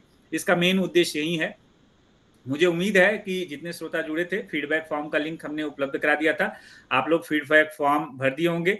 मैं देख रहा हूँ चैट बॉक्स में कि कुछ लोगों का संदेश आ रहा है कि उनको मैसेज नहीं आया। एक बार आप मेल चेक कर लें। अगर आपका फीडबैक फॉर्म सहज रूप से वहां पर जमा हो गया है तो आपको पक्का प्रमाण पत्र आपको गया होगा। एक बार आप लोग देख लें। फिर भी अगर किसी को कोई असुविधा होती है तो आप हमारे जो ग्रुप्स हैं वहां पर अपने क्वेरी को रेज कीजिएगा, आप लोगों को दिया जाएगा। उमेश जी की बात को थोड़ा यहाँ मैं जोड़ना चाहता हूँ। ये पाठ्यक्रम नियमित पाठ्यक्रम के रूप में पांडिचेरी विश्वविद्यालय के एमए के विद्यार्थियों के लिए और दूरस्थ शिक्षा के विद्यार्थियों के लिए भी 2014 से नियत है ये पाठ्यक्रम भाषा प्रौद्योगिकी, और ये ऑनलाइन में बाद में शुरू हुआ। 2014 में ही आपको वहाँ देखेंगे पाठों को, तो वहाँ आपको वो मटेरियल पड़ा हुआ है, उसमें प्रजनक कृत्रिम बुद्धि को लेकर उसी समय लिखा गया था। मतलब आपके सामने वो कृत्रिम बुद्धि जो भी आप प्रयोग कर रहे हैं आजकल 2022 के बाद से, तो चैट जीपीटी वगैरह वगैरह, तो उसकी बात पहले ही कही गई थी। आप उसमें निश्चित रूप से वो पाठ्यक्रम वहाँ पड़ा हुआ है, आप देख सकते हैं। अच्छा, दूसरी बात, यहाँ 2-4 सवाल है उमेश जी। एक तो बंसीलाल जी, डॉक्टर बंसीलाल जी का सवाल है कि जो पाठ्यक्रम आरंभ होने वाला है उसका मतलब जिस पे कार्य कर रहे हैं, दूसरा पाठ्यक्रम, उस पे पूछा है। निश्चित रूप से बंसीलाल जी आप प्रेरित कर रहे हैं हमें। 2 पाठ्यक्रम एक साथ वहाँ शुरू होना था। मेरी व्यस्तता की वजह से उसके लिए निर्धारित समय सीमा 25 अगस्त होने के बावजूद मैं स्टूडियो में जा ही नहीं पाया। 28 मतलब कल मुझे जाना है, और कल तय होगा कि हाँ, निश्चित रूप से हमारे पास समय कम हो तब भी हम उत्पादन तो कर देंगे, स्टूडियो में प्रोडक्शन हो जाएगा। तो क्योंकि जनवरी का जो अगला सत्र है उसके लिए ही इस बार क्या है, वहां से हमें थोड़ा जल्दी कर रहे हैं, तो मैं उसकी घोषणा अगली कार्यशाला में कर पाऊंगा। कारण वही कह रहा हूँ ना कि अब मैंने अभी प्रोडक्शन भी नहीं किया है, और दूसरा एक साथ क्लैश कहाँ हो रहा है। अब अगला जो पाठ्यक्रम है वो नियमित पाठ्यक्रम भी है वैसे, और उसको वे जनवरी में करना चाह रहे थे। उस दृष्टि से यदि कोई परिवर्तन यदि करना चाहेंगे तो उस हिसाब से मैं बाद में सूचित करूंगा। और दूसरा, राखी गुप्ता जी का एक सवाल है कि फीडबैक फॉर्म भरने के बाद भी किसी तरह का कोई मैसेज नहीं आया। राखी जी, आपको आपने फॉर्म भर दिया, वो फॉर्म में आपने जिस ईमेल का जिक्र किया है या जिस ईमेल खाते के माध्यम से आपने भरा है उसमें जाके चेक कर लीजिए, निश्चित रूप से आपके पास प्रमाण पत्र आ चुका होगा।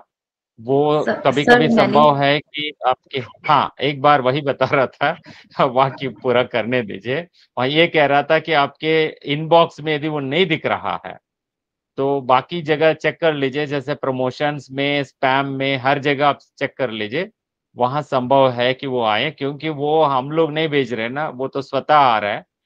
तो ऑटोमेटिक होने की वजह से निश्चित रूप से मशीन उसको सोचता है कि ये व्यक्ति द्वारा भेजा नहीं गया, ले जाके स्पैम में डाल देता है या प्रमोशन में डाल देता है।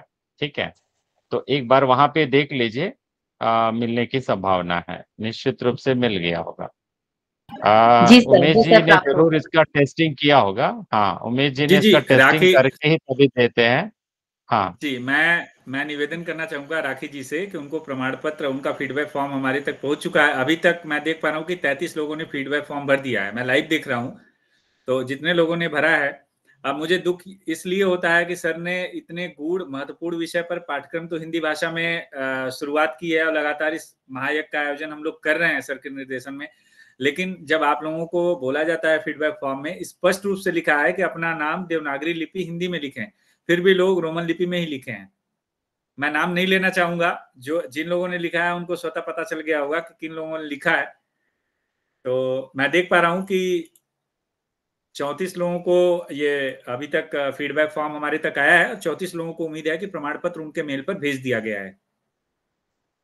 उमेश जी, यहाँ पे आपकी अपेक्षा हमारी आशा जो भी है, लोगों को अपनी लोक धर्मिता पर ज्यादा विश्वास है। तो प्रमाण पत्र जहां दिखाना है तो वहां अंग्रेजी हो तभी काम चलता है, इन लोगों को पता है। इसी दृष्टि से वो अंग्रेजी में भर रहे होंगे। बाकी पूरा का पूरा हमारा प्रमाण पत्र हिंदी में है, कम से कम उनका नाम अपना जो है अंग्रेजी में हो। तो वहां उदाहरण मेरा ले सकते हैं, जैसे मैंने दोनों भाषाओं में यहाँ पे नाम डाला है अपना, उस ढंग से भी कर सकते हैं। चाहे तो नाम थोड़ा छोटा करके दोनों लिपियों में कर सकते हैं, जैसे देवनागरी और रोमन में डाल सकते हैं आप लोग। ठीक है जी बिल्कुल सर, और बिल्कुल। और कोई सवाल रह गया चैट बॉक्स में? मैं भी देख रहा था कुछ सवाल रह गए थे। तो वैसे संदीप जी के व्याख्यान की तारीफ काफी लोगों ने की है यहाँ पे। संदीप जी, आज अमेरिका के दोनों मतलब उत्तर और दक्षिण अमेरिका से भी लोग जुड़े हुए हैं, लगातार आपको सुन रहे थे, तो और मैंने मैंने दोनों का देखा। उदाहरण भी लिया था, मैंने उत्तर और दक्षिण अमेरिका का। दोनों जगह से जुड़े हैं।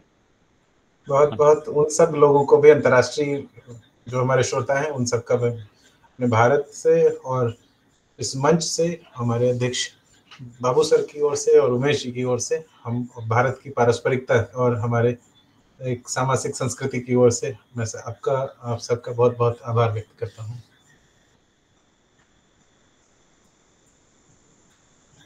तो सर अनुमति है तो हम लोग कार्यक्रम को फिर समाप्त करते हैं।